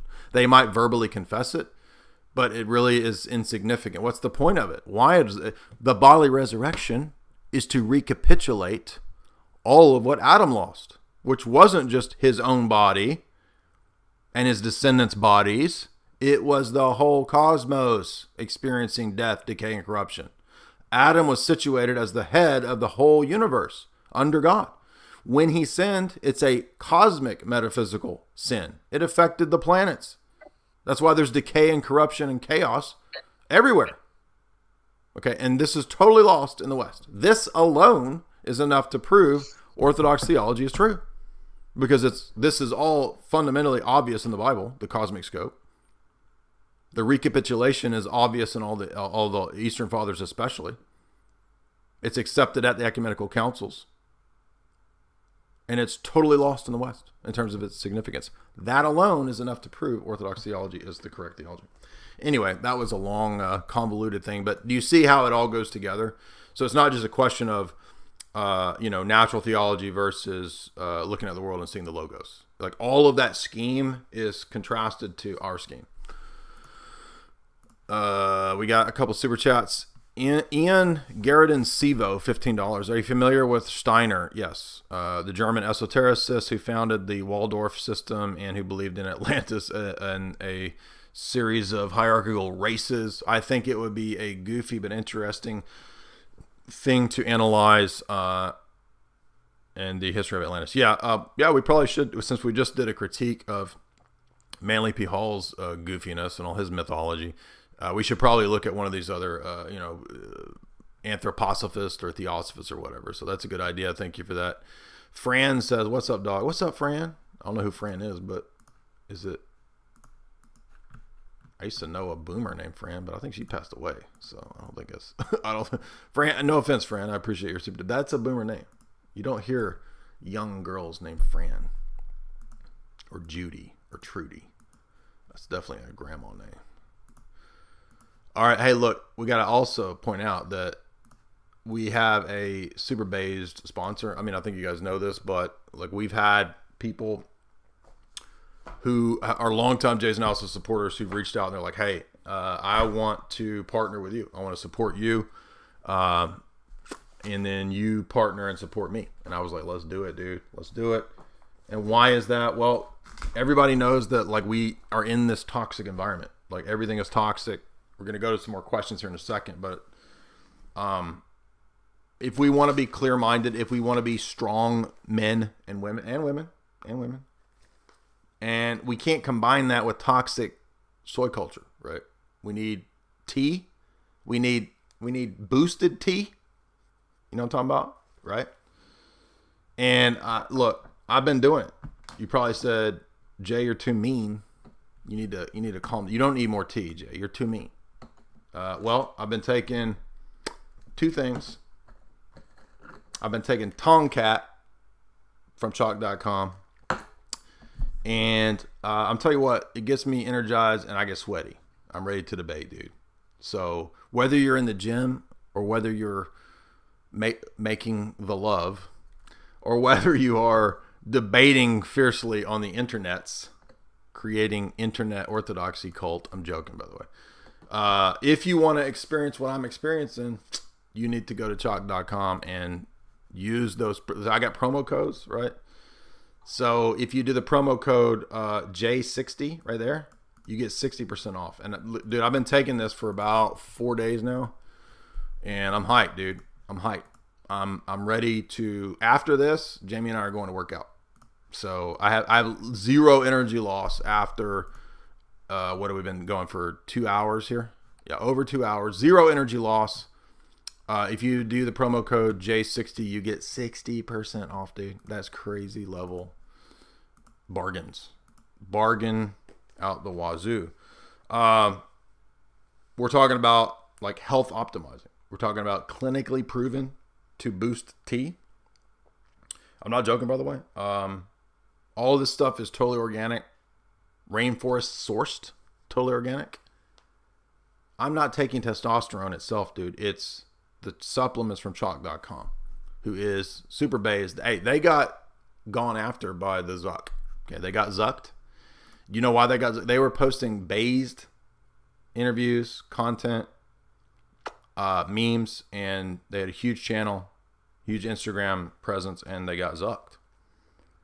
So, look, I'm saying I'm taking the Tomcat 100. I'm taking the Chalk Daily, and I'm ready to like rip the gym apart.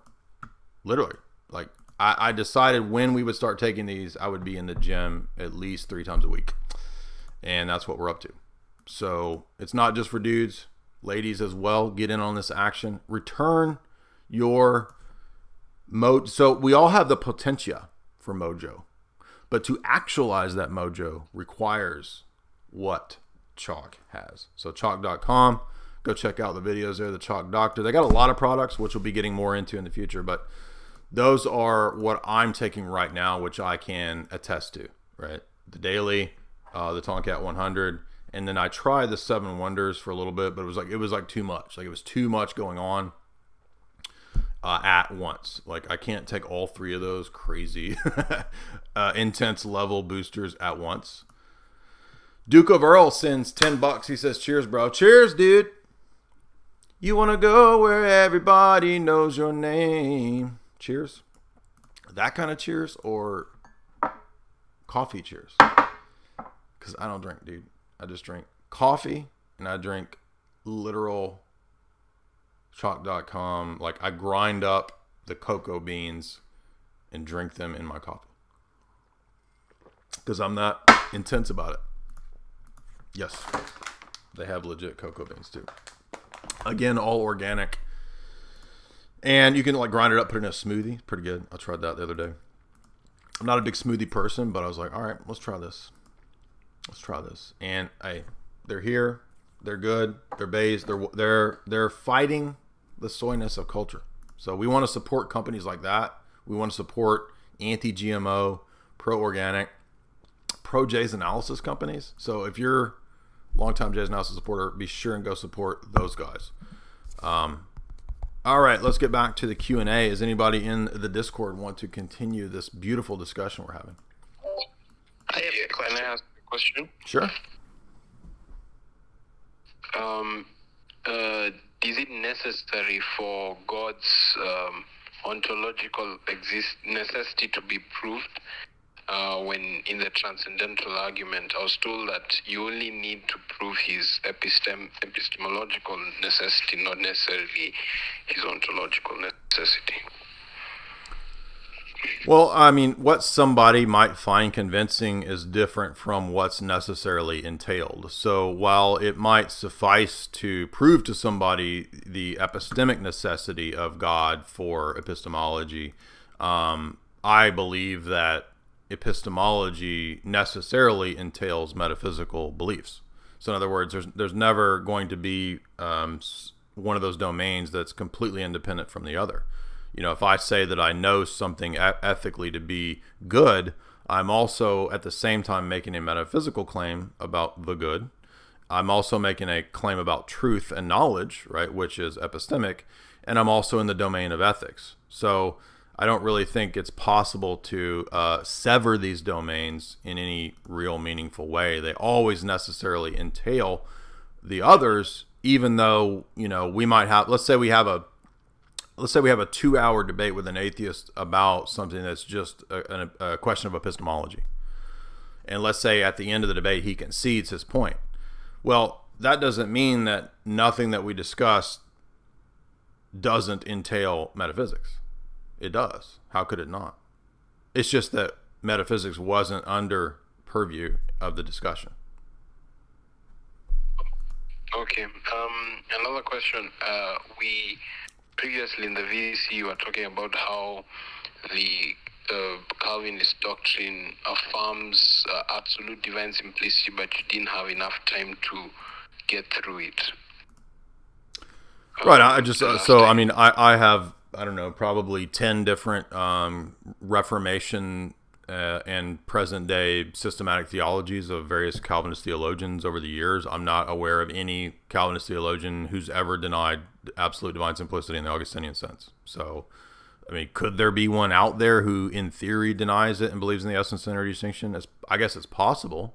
I don't know of any, but even if they did, let's say there was a Calvinist theologian who, thought that the essence-centered distinction arguments were convincing, it really wouldn't matter, because it's not just a question of like academia and accepting propositions. Like, that comes along with all of the other ideas that the Orthodox Church teaches, such as the necessity of receiving that uncreated energy in the sacraments, you see. So and by the way, the uncreated energy doctrine is also necessarily connected to denying the filioque.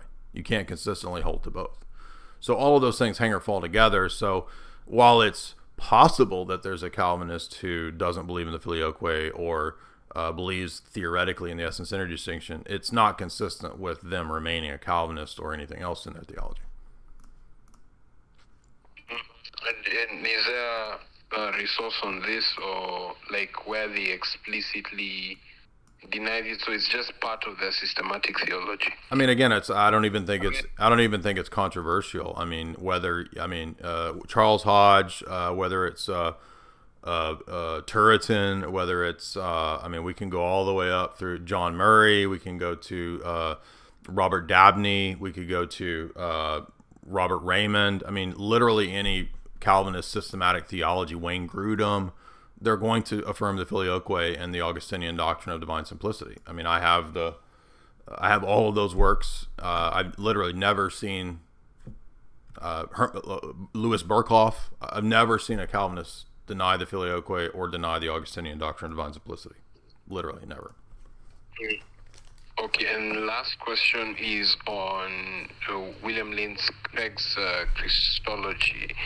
Now, he sort of affirms that the body, or that the human body that Christ assumed did not have a human soul in it. So sort of that it makes it incomplete, and that his divine nature somehow completes this human body. So what he says, he's trying to solve a problem that he's noticed that cannot be answered by the Western theology. So he's saying he's trying to find a solution to the problem, and I don't understand why he has what this problem is, that we are not able to explain how the body and the soul in the person of Christ is formed. It shouldn't be in the incarnation. He says we're not able to understand that. Well, so if you want a longer essay, there's a couple essays at Energetic Procession that Perry Robinson has written precisely on this issue of Apollinarianism and William Lane Craig. And so the root of the problem, well, there's multiple problems at work here. One is that William Lane Craig knowingly and willingly is departing from the classical Orthodox conciliar first 1,000 years of Christianity dogmatic definitions of who Christ is, what his full humanity is. And so, Constantinople I, the Cappadocians, Athanasius. I mean, we have a consistent presentation from all of our, fathers and councils as to what the humanity of Christ is. And whether you're Roman Catholic or whether you're a classical Protestant or whether you're an Orthodox Christian, there's not any dispute over what the classic doctrine is.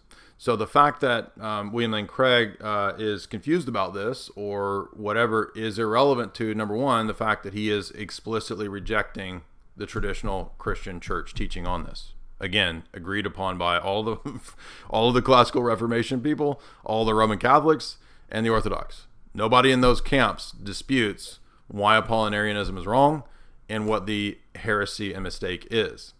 Secondly, he is erroneously confusing nature and person in man and in Christ. And so this is covered many times over. I've recommended many times to read Vladimir Lossky's books. If you read Vladimir Lossky's Dogmatic Theology, and if you read Image of Man, he has multiple chapters on why Apollinarianism is wrong and what the issue is. And the issue is to replace the notion of person or a human person with a trait or fact. It's to reduce it to a trait or a faculty. So if what it is to be human is essentially to have a soul, a single soul, then to say that to reduce the human nature to that trait in William Lane Craig's mind means that Christ's full humanity is just him having a body, and that the logos, the personhood of the second person of the Godhead, takes the place of the human soul. And he explicitly says, yes, I believe the Apollinarian view. But he believes that because he's reducing personhood to a trait or to a faculty. And we don't believe that. We don't believe that a person is a trait or a faculty. A person has faculties. A person has idiomata or traits that mark him out, but he's not reducible to those traits, right? I mean, I have a nose. Am I reducible to my nose? No. Am I reducible to a body? No, because my body dies and I continue on after death, right? Am I reducible to the soul that I possess? No, I'm not. Person is not reducible to any of those traits or faculties, and all of this comes out of the Apollinarian disputes and condemnations in the early church. So in Christ, it's unique, though, because Christ is not like us in the sense that he's not a created hypostasis. His personhood is from all eternity. He's the second person of the Godhead. So he doesn't possess a created human personhood or subject. He's not a human subject. He has a fully human nature, but he's not a human person or subject. So William Lane Craig doesn't understand that fundamental distinction between nature and person, both in the Trinity and in man and in Christ.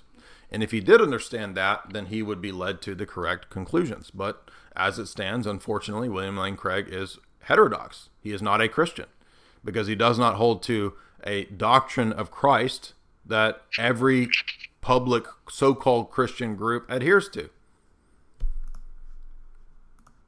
Okay, but he says we are not able to, solve a problem of explaining how the incarnation sort of completed the person, the incarnated Christ. Is that our models don't show how that came to be now? I'm not sure about that or why he drew to that conclusion, but I'll look into what you said more closely. Okay, so here is the full essay where Perry did an excellent deconstruction of this mistake. Put it right there. It's energetic processions. It's in the chat. So if you're watching this tomorrow, there's a chat feature. Don't ask me in the comments where's the link. It's in the chat. Just click the chat feature. I'm not talking to you, Bantu. I'm talking to the people who will invariably ask me tomorrow, where's the link? So William Lane Craig, is he a Christian? And what Space Jockey does there is, in an excellent series of arguments, he shows that he's not asking, does William Lane Craig believe he's a Christian? He's not asking, is he sincere? He's not asking, do other people think he's a Christian? He's asking, in terms of the conciliar definition of what Christianity and heterodoxy is, does William Lane Craig affirm historic conciliar Christianity or heterodoxy? And the answer in the affirmative is for heterodoxy, and he has for, I don't know, like 2 decades. So there's no question about his status. He openly affirms that he is Apollinarian. So the idea that the church fathers didn't address Apollinarianism is first and foremost absurd. And secondly, it is the fact that William Lane Craig sees a problem is irrelevant. So, I mean, you're welcome to say what his problem is. I've read William Lane Craig trying to defend his position, and I've told you that his position is confusing nature and person, and it's reducing personhood to trait, idiomata, or faculty. And by the way, this gets confusing too when people start talking about idiomata. Not all the idiomata are the same. That just means a marker or identifier. So are all markers and identifiers identical? No. Is my soul the same as my nose? No. But I have idiomata that mark me out, right? Yes. My soul is one of the many idiomata. My ears are idiomata. My soul is an idiomata. But are they identical to who I am as a person? No, because personhood is not reducible to faculty or trait. Nor is that true in the Godhead, right? Is the person of the Son reducible to the trait or attribute of love? No. But you'll notice the Roman Catholics do this. Yeah, they reduce the person of the Spirit to one of the attributes or energies, love. They said the Holy Spirit is love, identically. And they do a reductionist move. Okay, well, Apollinaris is doing the exact same thing, but he's just doing it in human nature. He's saying that human nature is principally identified with, human persons are principally identified with the soul, the rational soul. And so he said that Christ is not a human person, right? Remember, Apollinaris is refuting Nestorius, but he goes to the extreme opposite in refuting Nestorius, and he says, the way that I'll cut off Nestorius and get rid of all of his arguments is to say that there is no human person in Christ, because person equals rational mind, and Christ has no rational mind because the rational mind is replaced by the person of the Logos.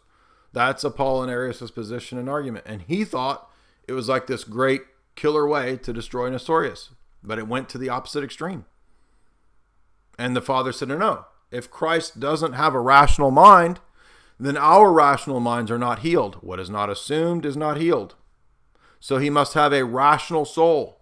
This is why you see this phrase in Athanasius and the Cappadocians and in the councils over and over and over, that he possesses a body, a will, and a rational soul, the fullness of human nature.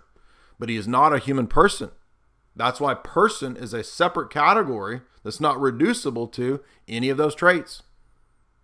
And once you understand the Apollinarian position and how the Orthodox position is not Apollinarian, you see that it is perfectly balanced with what we say about the Trinity. That we make a distinction between nature, person, will, and energy in the Trinity. And so when Christology is formulated, it's based on the formulations in the Trinity. Nature, person, will, and energy affect nature, person, will, and energy in Christ. But Christ is unique because he's a divine person who assumes a fully human nature, not a human person. Thus, there is no created hypostasis in Christ. This is what's excluded by the Sixth Council.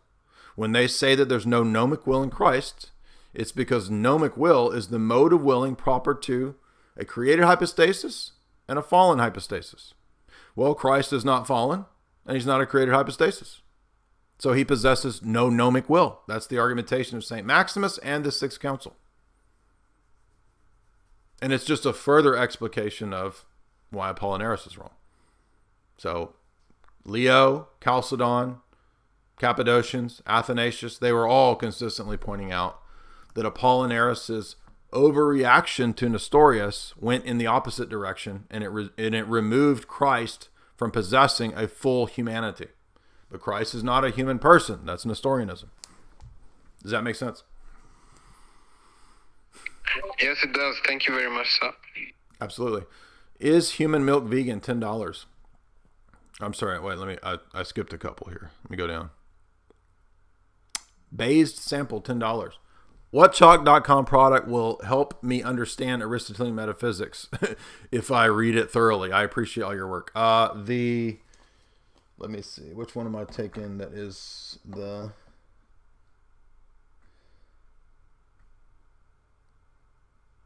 I think it's the daily. The daily is like about the clear mind. So they wanted a product that women could take too, aka the daily. So I would say it is clear-mindedness, right? So the daily. And that's if you go to chalk.com, you'll see the daily. They have like Tomcat 100, which is like boosting tea.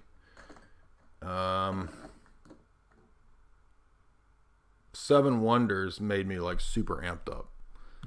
And then there's like the Shilajit, but for the clear-mindedness, the daily. All right, let's see. Melchior, $10. I assume that's the hallowed wizard that was in the debate earlier. If you were talking to David Hume, would you default to, if you deny the possibility of logos, then you must concede that conversations have no purpose. So there's no purpose in debating. If not, what would the argument be? That's a good way to put it. So yeah, so how would I debate if David Hume was here? Well, I would just say that, look, David Hume's position leads to, it's a radical skepticism. And so really, actually, modern philosophy has continued the Humean tradition when you get up to people like William Van Orman Quine. So Quine's famous essay about, two dogmas of empiricism is continuing the Humean tradition. And basically what happens is that Quine says, we're not doing epistemology anymore. We're done. Like, we have to now surrender the possibility of doing epistemology. And now we just do psychology. So Father Deacon, Dr. Ananias, actually has a really good paper critiquing this in the Discord. It's his critique of Quine. And so I would respond in the same way, that, okay, well, now if we've surrendered epistemology, then you're correct, Melchior. There's no such thing as debate anymore. We're not doing debate. We're just doing psychology. We're studying psychological states. That's it. So no more debate. Debate's not even possible anymore. So, and that's actually where modern philosophy has gone, ironically. Modern epistemology and philosophy is still dominated by these ideas. It fell into radical skepticism, and they basically just surrendered, and they said, okay, yeah, we're just doing psychology now. That's it. But that is the route that I would take with Hume. I would say, if you adopt Hume's skepticism, which is he's logically consistent with his skepticism, you would then give up the possibility of metaphysics and epistemology. And that's what happened in the history of philosophy, literally. Orthodoxy chloroquine, $50. The God of Calvinism is the God of Islam. Pretty much, yes, exactly. When you have that absolute divine simplicity doctrine, which identifies the will of God with the essence of God, then yes, that is precisely what you get.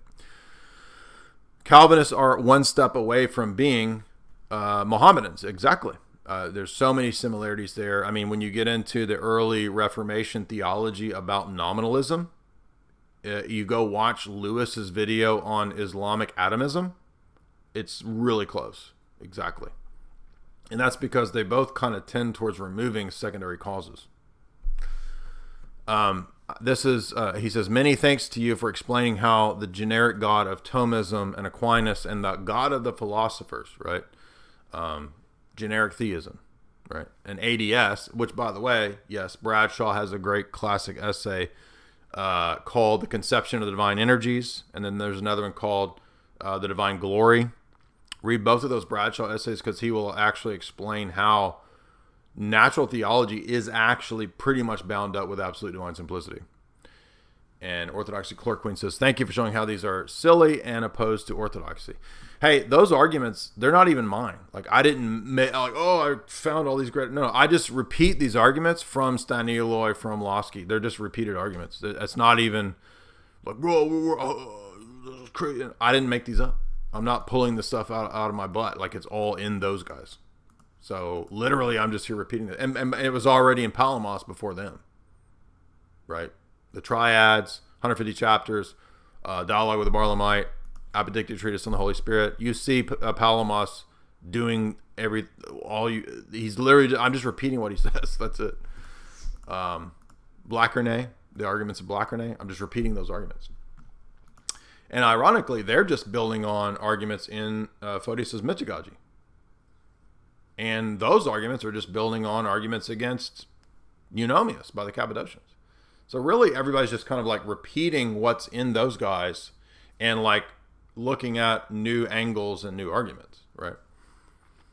So, Father Staniloy, one of the greatest dogmatic theologians of the 20th century, the Orthodox Church, I mean, he's going to be a saint. I'm just literally just repeating all the arguments he makes. If you read Orthodox Dogmatics, Volume 1, it's largely an analysis of the metaphysics of other religions in the beginning. And then he moves into this really long Orthodox philosophy of time. Orthodox philosophy of time. Yes, very important. And then he critiques, like the Filioque and stuff like that later on. It's phenomenal. It's excellent. It's one of the books that pretty much sealed the deal for me to finally come into the church. Because he answered and dealt with so many of the issues that I had issue with. So yeah, I'm just repeating those things. That's all I'm doing. All right. Is there anybody else in the Discord? I got a question. Sure. Fairly new to the Orthodox perspective, and it's been very edifying, in large part due to your work.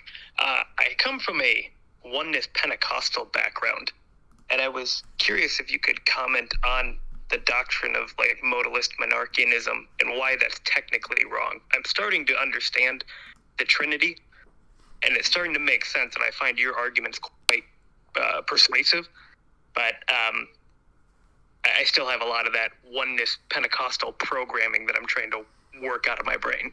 Well, if you want a briefer introduction to why it's wrong, if you listen to the video that I just did with Al-Fadi, the CIRA guy, it's on my website. It's the one that's called The Monarchy of the Father. We literally did the video like a day or two ago.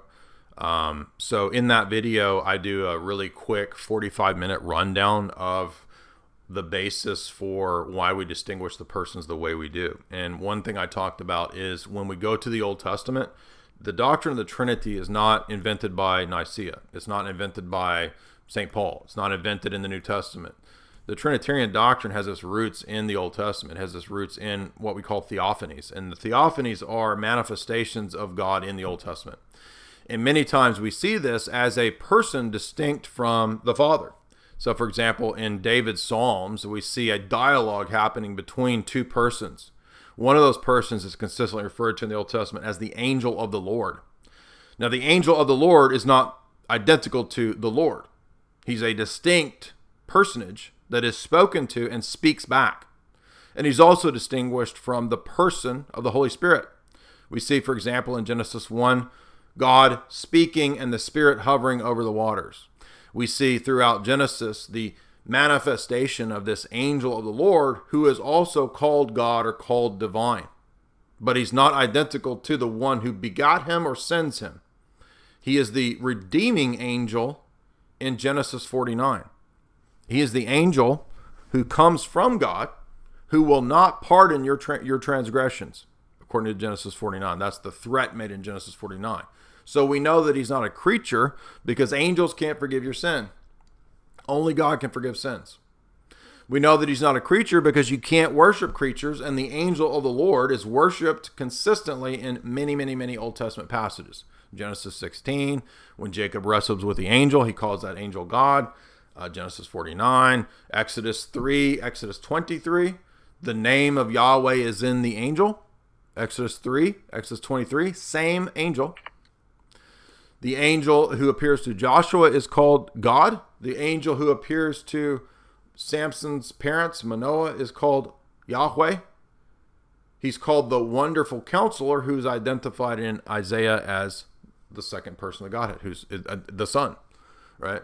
So we have in many of these Old Testament passages, especially Zechariah 1, 2, and 3, a clear presentation of God, the angel Yahshua, the angel of the Lord, and the Spirit. In the books of Ezekiel 1 through 10, I did a whole lecture on the distinctions of the persons in Ezekiel. You have the Lord and the one like the Son of Man, who is distinct. Now remember, in Exodus, we're told that no man can see the Father. Jesus says in John 5 to the Pharisees, no man sees the Father at any time. No man can see the Father and live.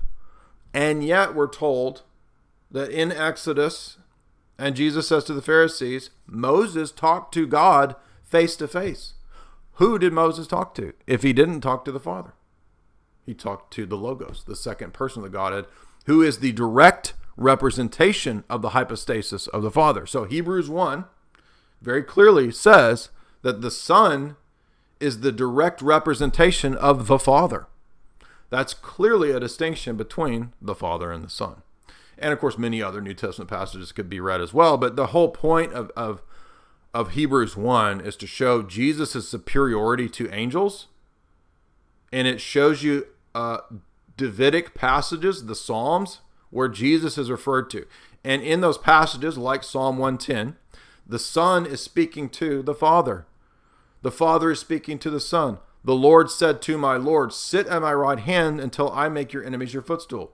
In Daniel 7, he approaches the Ancient of Days. The incarnate Son ascends and approaches the Ancient of Days. That is the Father and the Son interacting.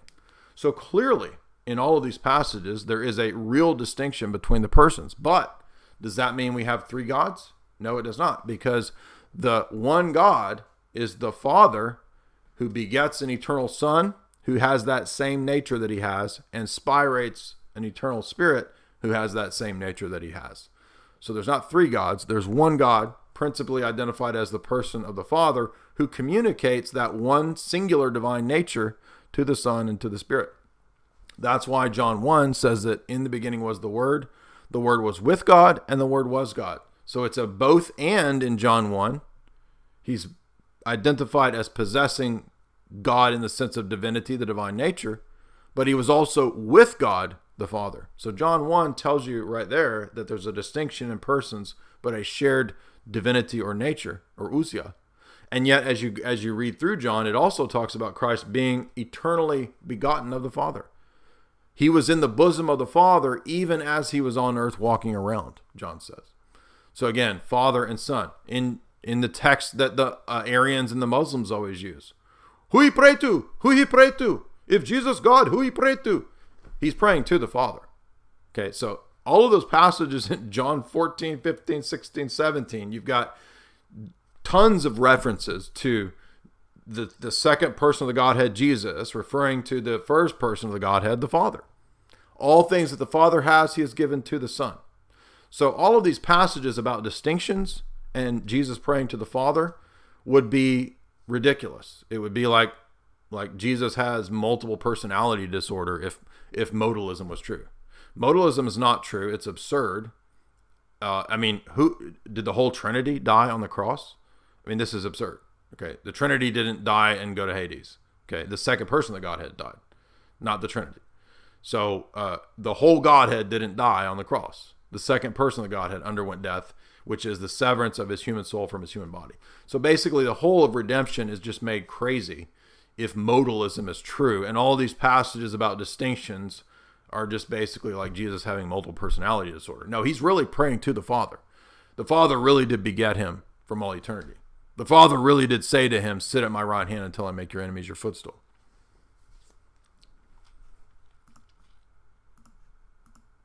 Are you there?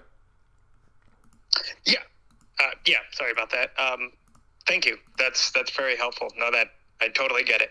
It totally clicked. Yeah, and if you look, I also have some other talks that are about 3 hours long where I go through all of these distinctions of persons in the Old Testament, the angel of the Lord. I have a 3-hour talk just on the theophanies, and then we have literally I lectured through all of the Gospel of John, and every chapter of the Gospel of John refers to the Trinity and or the deity of Christ. So you'll see the distinctions of persons throughout the totality of the Gospel of John, clearly. Okay, excellent. Thank you very much. Sure, anytime. I think there was somebody else. There was one more person who was like, let me say something. Yeah, go ahead. Sure. It was me. About the transcendental levels that you were mentioning earlier, Uh-huh.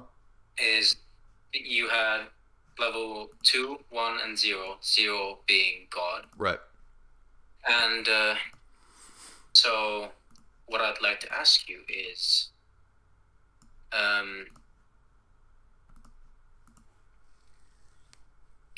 there a level 0? Well, I made God the level 0. Yeah, so. that was I messed up. Is there a level -1? No, because so what conditions those levels is the Christian worldview and paradigm, right? So revelation is where we get the totality of that theology, right? Not everything about that we believe is directly in revelation, but it's implicitly there, right? Like, for example, really obscure things about metaphysics that St. Maximus talks about. Is that all in the Bible? No. But it's implied because it's working out the implications of the logos and the logi doctrine. And so how does that affect metaphysics, right? And that's what Maximus will do, where he will draw from a lot of, he'll draw from Porphyry, from Aristotle, from Plato, Plotinus.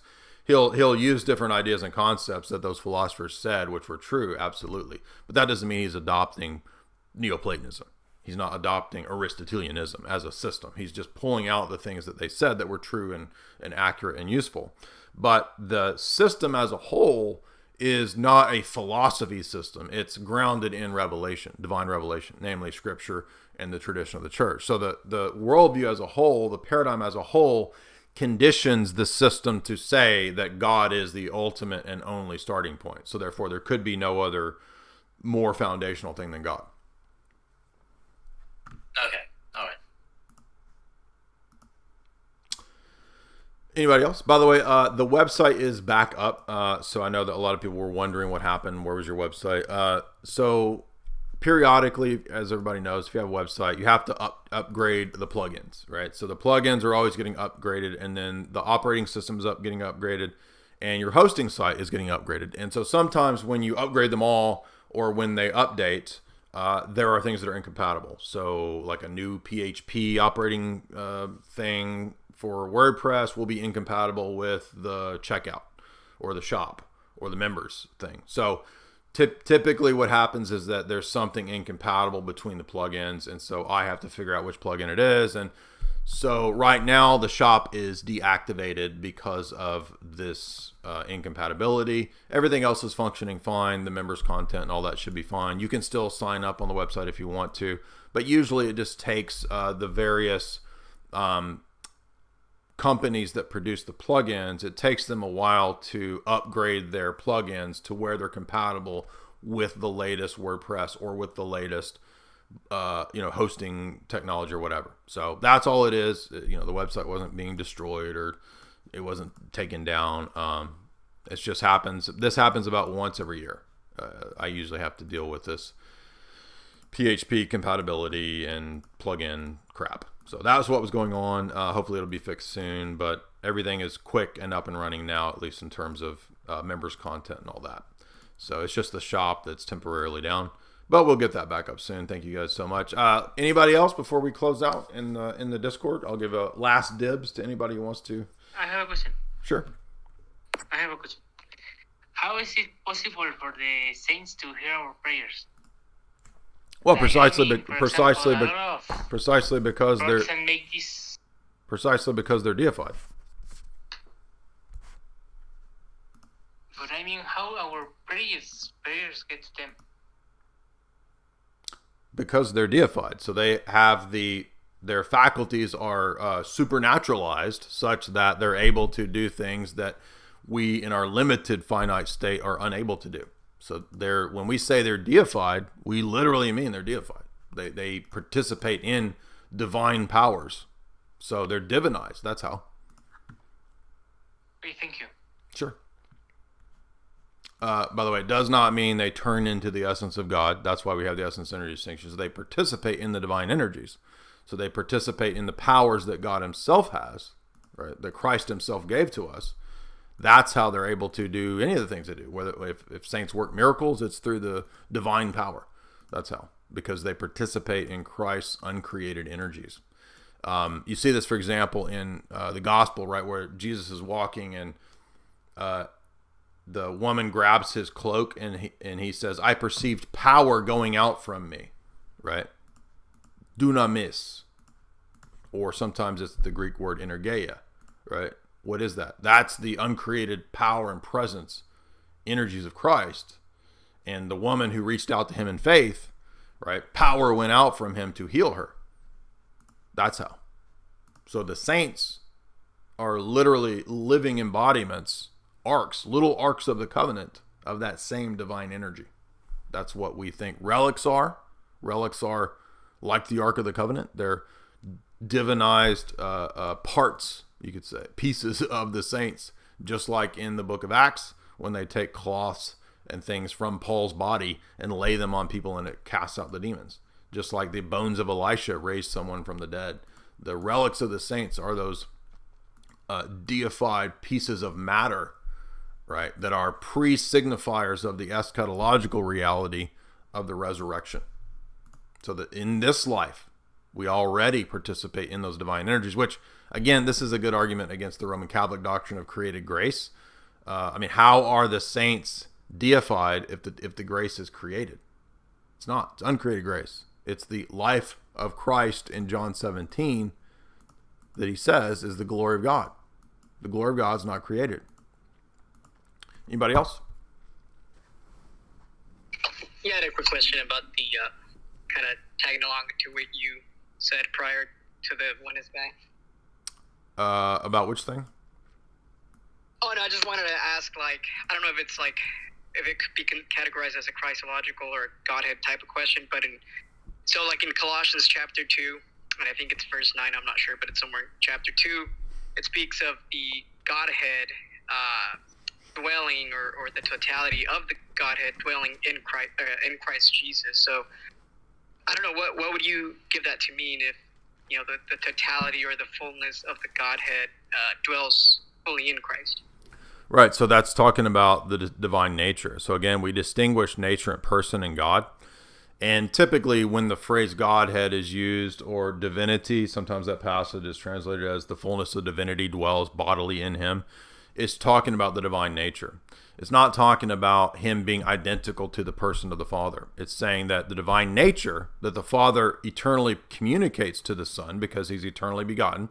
It's the teaching of Athanasius and Nicaea, right? Is that the Son is divine because he's eternally begotten of the Father. So the Father communicates to the Son everything that he possesses except the personhood of the Father.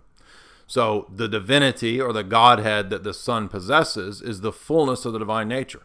It's exactly the same thing that the Spirit possesses, the fullness of the divine nature. But he does not possess the Father.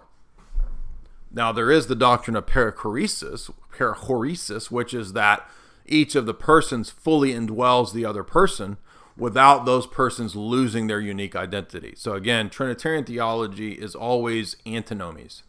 And we think that the Trinity surpasses the logical antinomies of either ors, precisely because it's a revealed doctrine. The mode of being that God possesses is not something that we can logically formulate and understand in a fully rational way, right? That doesn't mean it's irrational, but it's supra-rational. It can't be fully, perfectly, logically explained. This is definitionally what God is. We can talk about God, and we can reasonably speak of him through analogical predication, but we can't exhaustively define God. We can't say exactly what his essence is, etc., etc. But we can say that there are these, what the Orthodox theologians call the logical antinomies. And this goes back to Dionysius, it goes back to Palamos. And all that's saying is that there are these both ands in terms of the Trinity and in Christology that are not either ors. So either ors are false dialectics. This would be like, well, either God's one or he's three. Well, he's in one sense he's one, and in another sense he's three, right? Well, the divine nature is either in the Father or in the Son. No, it's in the Father and it's also in the Son. Well, how is it in the Father if it's also in the Son, if it's fully the divine nature? Exactly. It's a mystery. But we're saying that passages like this are showing that Jesus possesses the fullness of the divine nature to the same degree that the Father possesses the fullness of the divine nature, and yet Jesus is not the Father.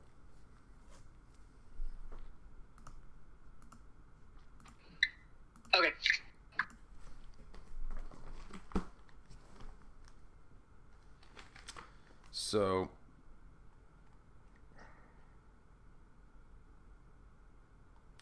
by the way, I think you're talking about Philippians, right? I mean, Colossians is the 2 is about, you're talking about the kenosis, right? That in Christ the fullness of divinity dwells bodily.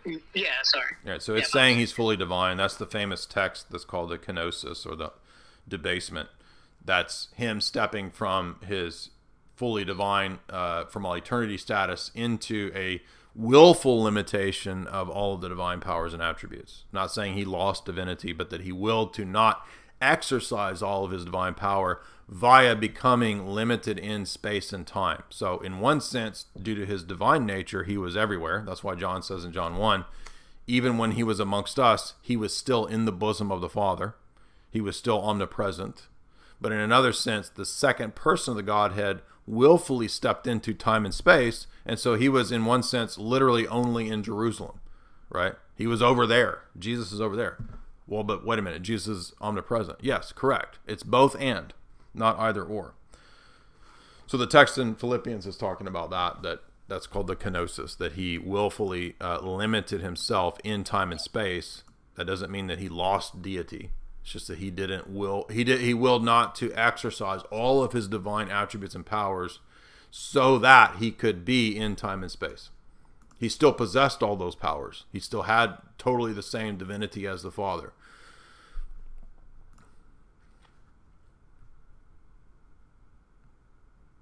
Gotcha. All right, anybody else?